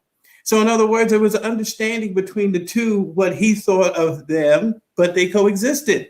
Lot was very prosperous in Sodom, but later on, I think it's Peter or whatever said he was vexed by it. So he wasn't effective. And so they chose to come in to have sex with the men, and you know the rest of the story. But Jesus said it was going to be like that. They're going to invade your space. They're going to want to talk to your children. They want to dictate to your daughter and to your son and impose their lifestyle on the heterosexual community. Lot was heterosexual, and they were going to impose their lifestyle on him. And so this is where we're at. I'm not saying don't fight. I don't think anybody is more resilient about fighting, taking the hits and getting back up and going at it than myself. But the fact of the matter is, it may be this way for a while, and it's up now. God was speaking globally, maybe not here. Okay, maybe not here in this country. Maybe there is a remnant here that will rise up. But it is, as he said, it is as the days of Lot. And once again, we were coexisting. There have always been since Genesis in the society. But this thing of coming out of the closet, this is far more. It's coming out of the closet into my closet now, into my domain. And that's where right now we see the misconception. Now you're going to tell my child, basically, who is still sensitive during orientation, that they should experiment, that they should try other things, They're imposing. That's an ideology. You're imposing it on him. It wasn't necessary before. It's not necessary now. Government's in the sex business. They're in the gender describing. They're into interactions. They're determining how you interact with one another. It's overextending its reach. Yeah, and that's getting into dangerous territory because that's damn near borderline pedophilia. Matter of fact, let me play this video. This was I had this. The specific question was about Tariq Nasheed posted this. That's Senator Rand Paul, and the individual that's being interviewed is Biden's pick nomination for the head of the. I believe it's I'm trying to see what department that is. Let me see if anybody knows who this individual's name is. But this is a person that is a man, born a man, but he identified. But I don't. Oh, she's transgendered. Yeah, I know. I know you're talking about. Yes, I didn't know. I don't know per individual's name. But let's see. Hold on, I can find it here. Unless somebody in the chat, y'all know who their name is. But I can find it here. Hold on. Okay, here it is. Dr. Levine. Rachel Levine, that's the name that he goes by, who is an ex-Pennsylvania health secretary. He was the former secretary of Pennsylvania Board of Health, and now Biden has picked this individual to be confirmed in the Senate for the Department of Health and Human Services. So that's Rand Paul. He was questioning Dr. Levine, and this is what happened. minors. Let's be a little more specific since you evaded the question. Do you support the government intervening to override the parent's consent to give a child puberty blockers, cross-sex hormones, and/or amputation surgery of breasts and genitalia? You have said that you're willing to accelerate the protocols for street kids. I'm alarmed that poor kids with no parents who are homeless and distraught, you would just go through this and allow that to happen to a minor. I would hope that you would have compassion for Kira Bell, who's a 23-year-old girl who was confused with her identity. At 14, she read on the internet about something about transsexual. She thought, well, maybe that's what I am. She ended up getting these puberty blockers, cross-sex hormones. She had her breast amputated. But here's what ultimately she says now. And this is a very insightful decision from someone who made a mistake, but was led to believe this was a good thing by the medical community. I made a brash decision as a teenager, as a lot of teenagers do, trying to find competence and happiness, except now the rest of my life will be negatively affected, she said, adding that the medicalized gender transitioning was a very temporary, superficial fix for a very complex identity issue. What I'm alarmed at is that you're not willing to say absolutely minors shouldn't be making decisions to amputate their breast or to amputate their genitalia. For most of our history, we believe that minors don't have full rights and the parents need to be involved. So I'm alarmed that you won't say with certainty that minors should not have the ability to make the decision to take hormones that will affect them for the rest of their life. Will you make a more firm decision on whether or not minors should be involved in these decisions? Senator, transgender medicine is a very complex and nuanced field. And if confirmed to the position of Assistant Secretary of Health, I would certainly be pleased to come to your office and talk with you and your staff about the standards of care and the complexity of this field. Let it go into the record that the witness refused to answer the question. The question is a very specific one. Should minors be making these momentous decisions for most of the history of for transgender? Okay. No, that's a good piece. Yes, and what he was referring to in the video was this girl. Her name was Kira Bell, black girl, who transitioned and transformed into a boy, supposedly, and ended up not happy about what happened to her. So she has regrets about it, and this is a minor. But this is what.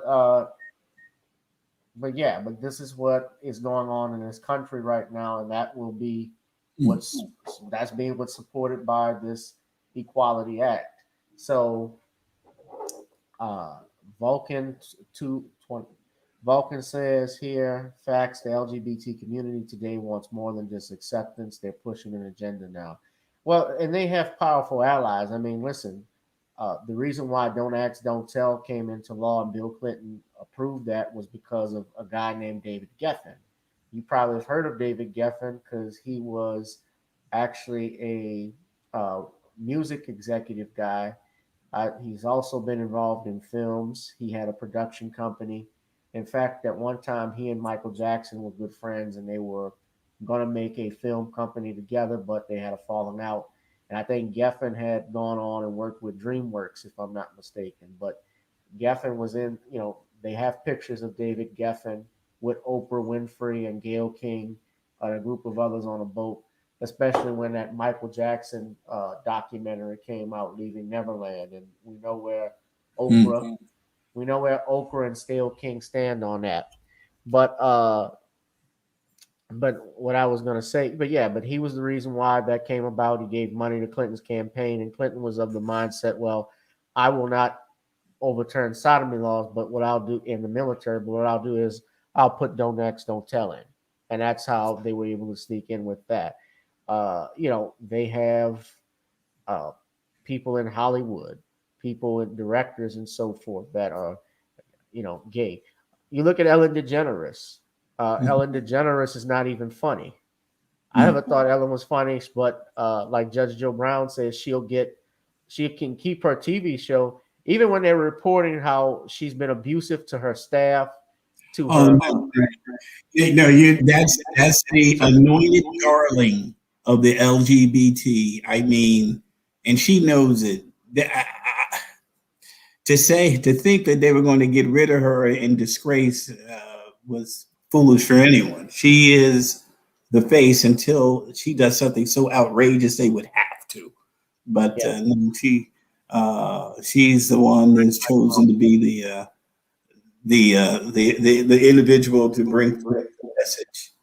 You're right, Black Mama. That is a very strong point, and I thought the same thing. If we can tell children that they can make a decision on changing their sex, what about them actually having sex? I think about that. Well, this is a slippery slope that the alphabet community wants to take us on. And it's a dangerous one because these children can't really make these decisions for themselves. I mean, we have laws to protect minors from themselves because their minds aren't fully formed and they just don't have the critical thinking skills to make these decisions. But the alphabet community, as I see it, they're like a cult. They want to try to find ways to recruit people into their deviant acts and their deviant behavior. And what they want to do is find them young so that they can indoctrinate these people.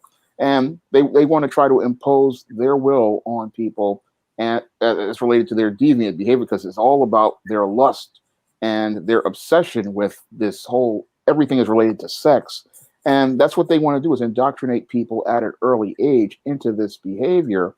And now they want to use the government to do this. And this is a very scary thing about this law that they have, this Equality Act, is that we have the government interfering in people's lives, and they're going after the children who cannot really defend themselves. If we look at that case, this child had no parents to stand up and defend them. And from what I've seen from other people out here, you've got some parents out here going along with this foolishness, not understanding that this child, you're destroying their life. And then on the other side of this alphabet narrative, anybody who talks about how these surgeries affect people negatively, they bury that form of media and don't want to talk about it. And this is, again, it shows us the cult-like mindset in the alphabet community as related to them and their behavior and how they want to impose their will on the American people. And that's something the American people have to push back on. Yes, you have your rights under the Constitution. You have your civil unions. You have your marriage. But you don't have a right to tell people how to live. And you don't have a right to try to indoctrinate people into your way of life. I thought that everything was supposed to be about people having their freedom of choice. And shouldn't heterosexual people have a right to say no to you? That's a critical question I want to ask. I mean, if you have a right to say that you want rights at the table, then I should have a right to say no. And a child should have a right to make a decision regarding whether or not they want to choose to be a part of your lifestyle and your culture. And we don't need laws to do that. Again, we have laws under the Constitution that guarantee everybody a right to life, liberty, and the pursuit of happiness. And the people, American people, the straight American people, have a right to their life, liberty, and pursuit of happiness. If I'm leaving you alone, then to live your life, then you should leave me alone to live my life. And it shouldn't be you trying to make everybody like you, because that shows insecurity as related to your position. Because when you have to force people to follow your doctrine, and I've experienced this in junior high school and high school, it shows that you're afraid of somebody having more power than you. And that's, I think, one of the core foundations to a lot of these alphabet dysfunctions, is that a lot of people fear somebody having power in the situation. And in some cases, they like to use their phallus as a weapon, or their genitals as a weapon, to get that power over another person. Yeah. What I would say too. What's up, Black Mamas? Good to see you in the chat, baby. I mean, Vulcan said her ass didn't even answer the question. That's not a her. No, she didn't answer the question. What she did was deflect. And that's a classic tactic that sociopaths have. Sociopath or psychopath, they love to deflect from answering a direct question because they don't want to be held accountable or responsible.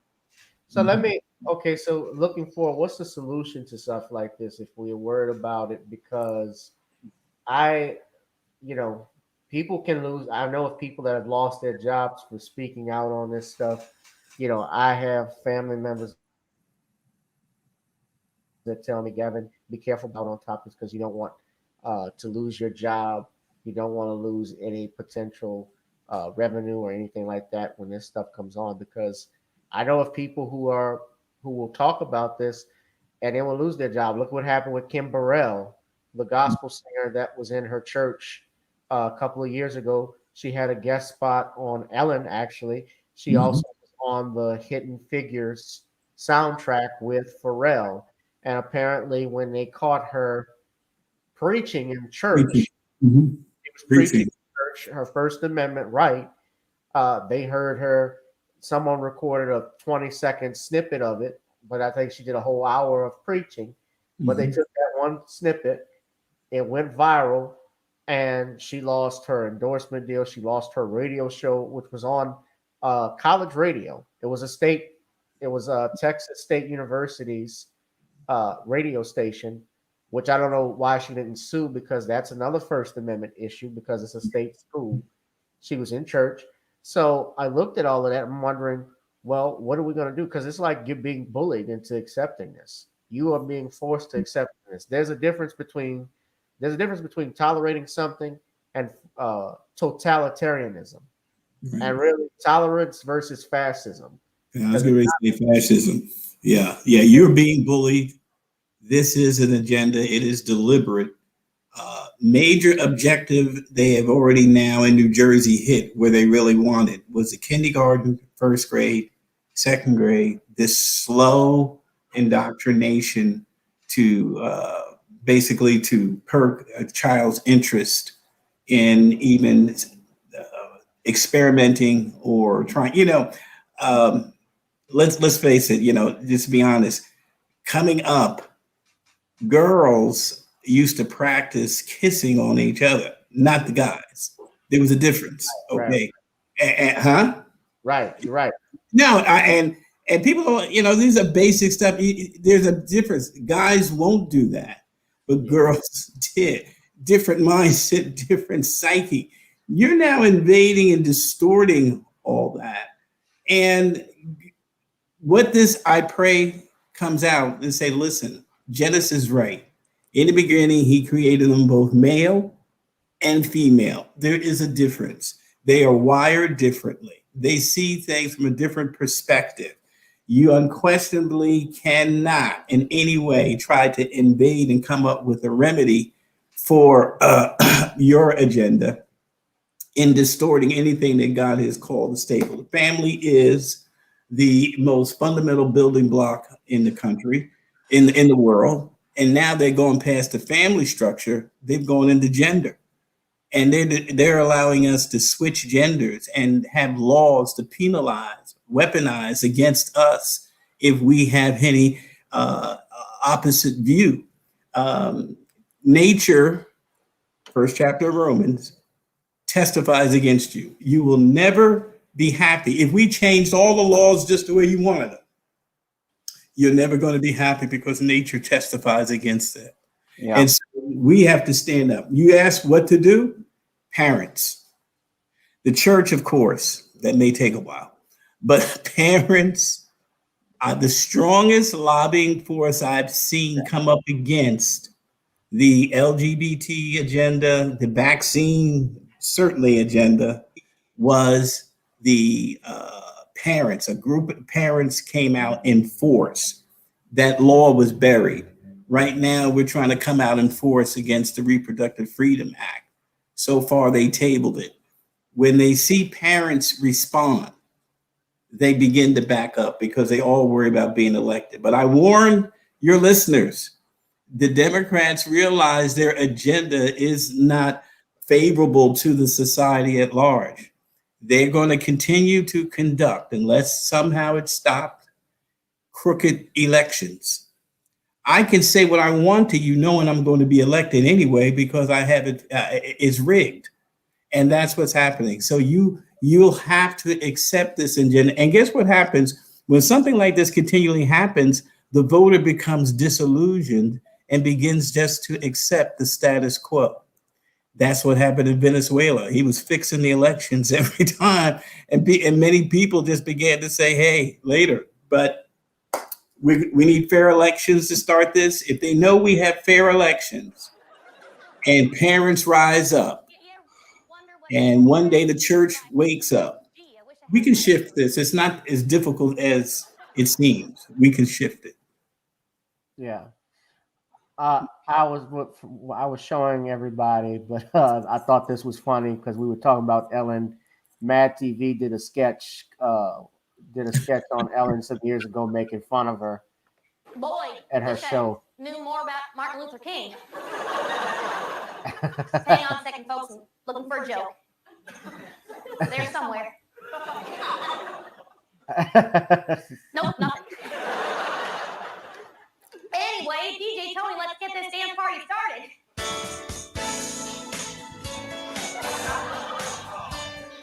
Yeah, they would. I watched these old reruns because this is about the only funny stuff on TV when you look at In Living Color or Mad TV. It's funnier than Saturday Night Live, but. Oh, boy, thank you. But DJ Tony, you ever wonder what fish think about? I'm a British black man. That's what sets me apart. That's Jordan Peele. All right, now. I know. It's right. Is named John Madden. So let's bring him out here and see who he is. Ladies and gentlemen, John Madden.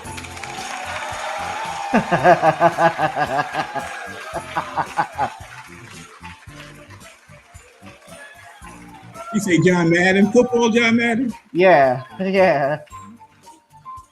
But this is what she would do. All she does is dance, and even Paul Mooney called her a fake because Flip Wilson used to do that. Mm-hmm. Flip Wilson used to dance in the crowd, huh? She stole that from him. That's what he says. John Madden. Boy, oh boy. What is it you do again? Well, I talk about football and all kinds of football. It's just football. Boy, you ever wonder why it's called a football? Not shaped like a foot. It's shaped more like an olive. Yeah, they should call it olive ball. There'd be a big pimento in the center. Then you catch it. Oh, it's on the thing. Then you eat it up. I don't get this show. First you're dancing over there, and then you're dancing over here, and then you give it to Ahmad Rashad over here. People are laughing at things that I don't find particularly funny at all. It's kind of a word play. See, they knew about that. You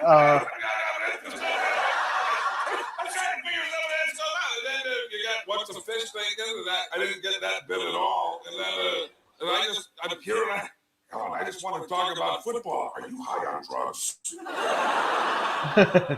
In merry old England, football is soccer.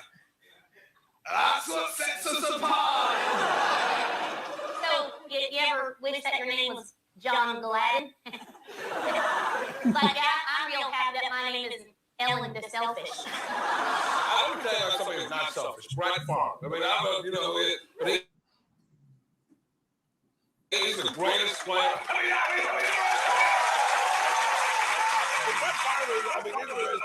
He can cut off both his arms and both his legs, he would still be the best torso in football. Torso. That's a weird word. Hey, listen, I am enough of this garbage. I don't know. I am out.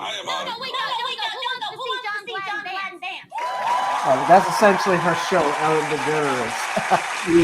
That was Frank Caliendo, and that's Nicole Parker. Kick it with something fresh, huh? Show us what sets you apart.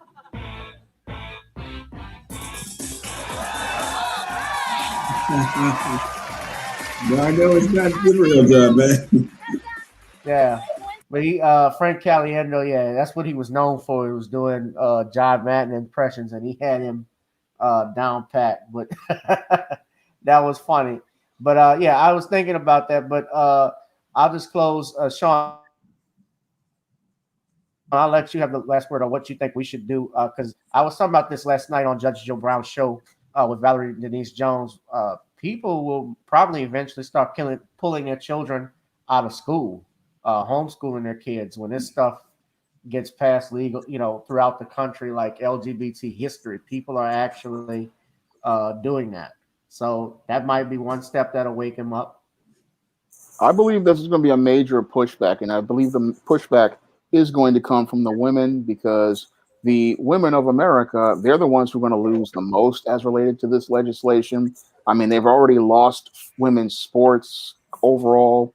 And I believe that America's women are just going to get fed up because, again, America's women control the economy and America's women control the job market. So what the Democrats don't understand is you're getting ready to alienate the biggest voting bloc in this country if you push this Equality Act and take away women's rights. Those women are going to get fed up, and like you said, they're going to take their kids out of these public schools, which means those public schools aren't going to get funding. And it also means that these women are also going to start pulling their kids out of the society, and they're going to stop buying consumer products. Now, the American economy, again, is 2/3 consumer based, and it's controlled by women. And those women, they're just going to get fed up. And again, this goes back to the old African proverb, which says a race can rise no higher than the moral position of its women. And as the women go, so goes the race. And the American woman is going to she's going to get disgusted by this alphabet agenda, because this agenda runs counter to her, because she needs to have children in order to have families. And this alphabet agenda, this cult, is all about just recruiting members to participate in sexual deviancy and sexual debauchery and pedophilia. So this runs counter to her, and this isn't what she voted for as related to equality. I mean, we already have legislation on the books that gives many members of the alphabet community rights as related to their civil rights and their rights to, again, have a marriage. They're having rights under the law, but now they're overstepping their bounds and trying to go from fighting for their rights to trying to recruit people into their lifestyle. And when you do that, you violate not only the Constitution, but you alienate the biggest voting bloc and the biggest consumer base. And there aren't enough people out here to help you as related to that, because there's a reason why we have a phrase in the comic book community we call "get woke, go broke," because you can put this stuff out here like the Ellen Show, and if nobody's watching it, eventually you're going to lose your shirt on it. And if the women don't want to go out here and participate in the economy because you want to keep pushing this sexual deviant agenda, they're not going to want to go out here and buy products, and they're not going to want their kids to participate in things like public schools, because while they may want to have a place to put their kids while they're working, they don't want their kids' moral position corrupted by these sexual deviants. and their sexual deviant agenda, because everything with them is about sex. And most children are not ready for that type of discussion at all. They're not ready for that type of thing at a young age. And these people want to try to recruit people. And again, the solution is more Americans pushing back by passively not participating, economically not supporting certain groups and agendas, like some of these TV shows and movies, just not watching them. And like what the comic book community has done over the years, that we just don't buy the comics when they push this type of narrative. We don't buy it. And eventually this stuff, people stop ordering it. And you can call people ists and phobes all you want, but the basic laws of supply and demand tell us that, look, we can't continue making a product that doesn't sell, and you can't keep pushing an agenda that doesn't sell. And if you push to the American woman out of her place in American society, she's going to push back so hard that she's going to practically send these guys back to obscurity. Because again, there's only 5 million people with these ideas and this mindset, and 5 million cannot go up against 330 million Americans strong, because 330 million Americans, they're going to look at it and go, look, we gave you every right that you're supposed to have, but you're still not wanting rights. You want to try to force your lifestyle on people. And that runs counter to everything out here. I mean, that's what tyrants and dictators try to do. They force their ideas on people.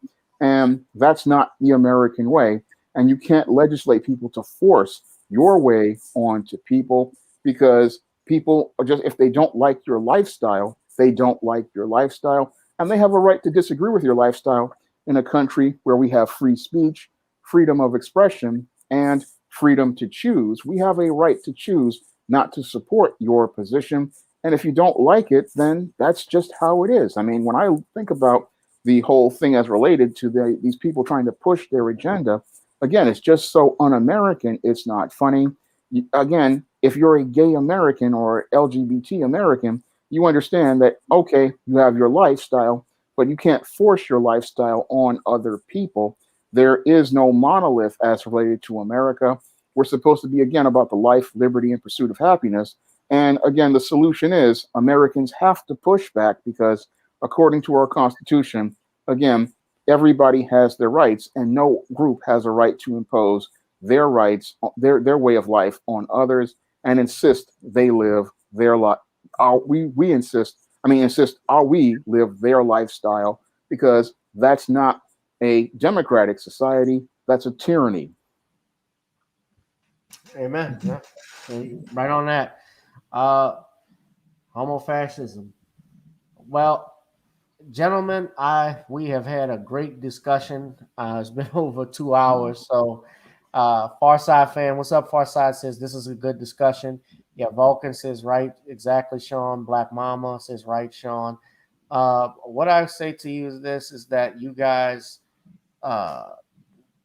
need to know that there are dark days ahead, and essentially we all who are opposed to this have to be the ones and willing to take the hits and also hit back. The gloves come off with stuff like this when it comes to our children, when it comes to cartoons and stuff like they're trying to promote, like the John Dillerman thing that was going on. Judge Joe Brown made that known to me, but I mean, I had seen that coming. And other countries too. I mean, in Europe, I know that they are changing the sex. You can change the sex of your kid right after they're born. You can indicate that on a birth certificate. And I believe that's in the state of California. Their agenda. Look what they did with Mr. Potato Head. Now they call it Potato Head. I'm just wondering what happens to Mrs. Potato Head then at that aspect. If Don Rickles was alive, he'd call everybody a bunch of hockey pucks. Because that was his character on Toy Story. So I'm looking at this. Farside Play said, please don't say dark days ahead. Yeah, well, I mean, as the pastor was saying, if you believe in God and you study the Bible, even as a Catholic myself, who I'm aware of Marian apparitions that have happened around the world. I was telling Pastor Childress the last time he was here and Shawn was here about the apparition of the Blessed Mother in Quito, Ecuador. where she said that by the mid to late 20th century, or which was around the 60s, that there would be a loss of innocence in the youth and the destruction of the institution of marriage. Priests that would not be practicing their vows. She said all of that. When we look at what's happening today, when we, in hindsight, looking at it, what happened in the 1970s? Well, Roe v. Wade came about that started abortion, and then subsequently, even before that, you had the Griswold v. Casey case that legalized contraceptives, and before that, even when prayers got taken out of schools and Bibles taken out of schools and so forth. You just wonder, was that what she was referring to? And see that what we see today? Do we see the destruction of the family? Certainly, I see the family unit is not as strong as it was years ago. Even in the 90s, when the family unit was still strong, we didn't see stuff like this coming up as kids. Even if we knew people, we knew of people that were gay. We knew of people who would act effeminate and things of that nature. We didn't bother. As much like this crap that they're trying to push that black people are attacking the Asian community. Like I saw that Nightline special, that clip that was circulating, which is a bunch of propaganda. We don't traditionally hang around with other groups, especially Asian groups, because if anything, they come to us because their shops are in our communities, their grocery stores, their gas stations, their chicken places. We go and shop in there. And how many times have we been followed in those stores? My father was telling me when he was in Los Angeles, I was with them on this trip. I was staying in the car, but they went in to go buy some type of clothing with my mother and my aunt. And all through the store, the Korean lady was following them. And he's like, "Why are you following me? I just got in here." She's like, "Oh, I want to see what you want to buy." He's like, "Well, when I pick something out, I'll come up and give it to you. I'll pay for it." And said, "I'm not here to steal anything from you. If I need help, I'll let you know. So you don't have to follow me." But that's the type of stuff we do. Where's Clenard Childress from? Reverend Childress is from New Jersey. Yeah. So this is the type of stuff we're dealing with. And, I'm grateful that these men were able to come on this Thursday to talk about this. It's always great conversation. But as Judge Joe Brown says, man up. That's what you got to do. Man up. It's man up time. When adversity calls, masculinity rises to the occasion. Manhood is challenged. The real men come in and push back. And that's what we got to do. You got to push back on some of this stuff and lies that go on. So Shawn, of course, he is the author of the John Haynes series. He has a new John Haynes series coming out in March later this month. And what is it called? Entitled again? It's called John Haynes Taking Care of Business, and it will be available on paperback and Kindle on Amazon.com.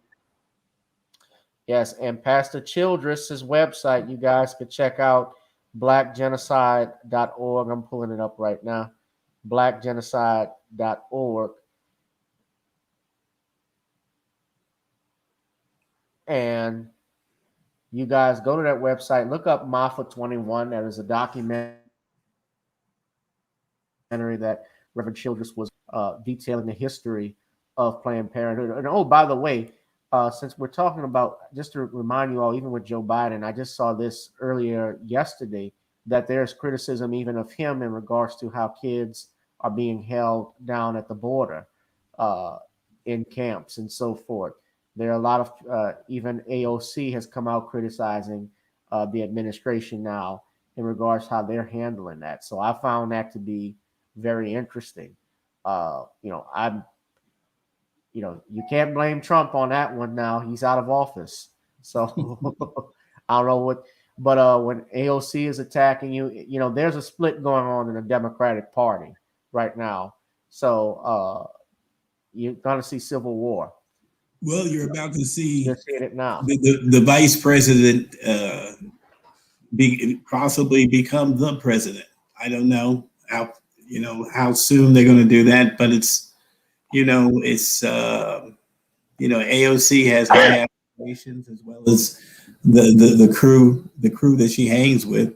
But by the way, the person with the in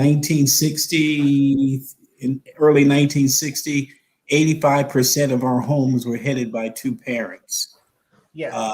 And now 75 to 80% of our homes are headed by a single parent. So it is a total maximum effort of the church, of communities, unquestionably. That's where God started. And family is extremely important, and that's why it's continually under attack. And so we have to, when the church makes its comeback, they have to then will recognize the need for family, because they will have discerned the decimation of family and how it's affected their churches. If you notice, the major bodies of churches are headed by those of the 70s, 60s, when churches were basically relevant and viable. Churches are growing older and older in their composition of their congregations. And so when revival comes, it'll be led by the generation that always has shaking and shakers and movers, just like the civil rights movement. It's going to be the 18 to 26. That's really going to be something to see. God's not going to leave us like he found us, and he has a plan. And so if we hold through this time of testing, certainly, weeping may endure for a night, but joy will come in the morning. He that soweth his seed, he that soweth his seed weeping also shall doubtless coming in, bringing his sheaves with them. So we're going to have a harvest day, but we have to have this day. And so unquestionably, it's maturing the church. I think, lastly, I think it's in John 15, he prunes us back. This whole year, the church has been pruned back. Matter of fact, it started in this month. There are churches that are closed right now and will not open again. But there's other churches that have been fighting to stay relevant and also to stay viable. But he's pruned us back. Well, Texas and Mississippi may be sending the message that God's about to open the door, and we'll see the reason for the pruning back. But in John 15, it says he prunes us back that we would bring forth more fruit. The Democratic Party has attacked and done everything it can to silence the church, censor the church, and make the church appear that it's not relevant for today. But there's a day of comeback, and I hope it's soon. I don't know when, but certainly according to the prophetic outlook, we've been pruned back this year more so than any other time in our history. Well, than any other time in our nation's history. But now it's time for the comeback. I want to show you this too. I'm gonna try and put it up here, but someone should put this online. Jason Reed, where Michelle Obama is having a conversation with. I'm not trying to attack this child, but Dwayne Wade's son, Zaya Wade. Now that's the name he goes by. Not that is his name, Zaya Wade, but he goes as a girl now. And Michelle Obama is praising him and having a hashtag Black Girls Rock that goes with this.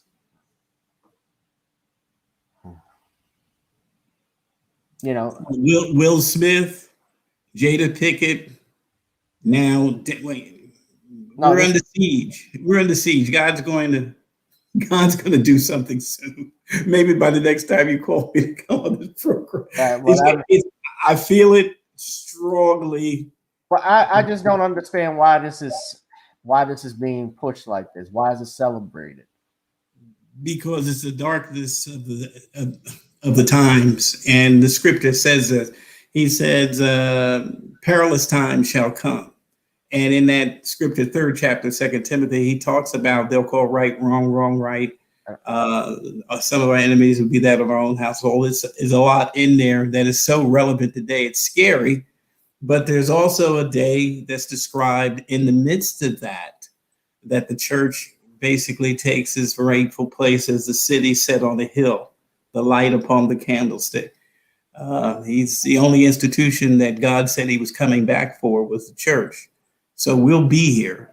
And he says he's coming back for a church. I don't mean to be preaching his church without spot or wrinkle. But it's just that I see everything that he said going on, even with cloning. That was Noah, as the days of Noah. So shall the coming of the sea. He named 2 people, Lot, and he named Noah. Right. And Noah was a righteous man that found favor with God. Right. But there were fallen angels that were sleeping with women that were producing a hybrid race. And that was one of the reasons, our irredeemable race. We now, which the cameras are off of them right now because of everything that goes on.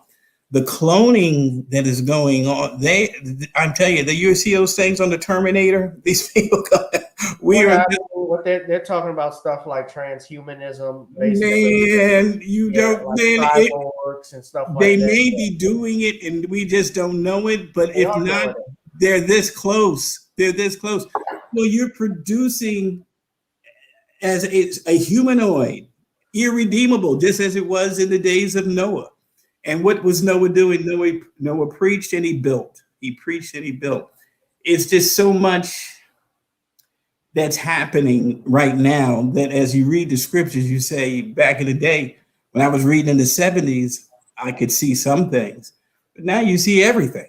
You see everything that God said is happening, is manifesting. And it's just up for us as the people of the Lord that want to see better and good, recognize that he is still working. It's not over yet.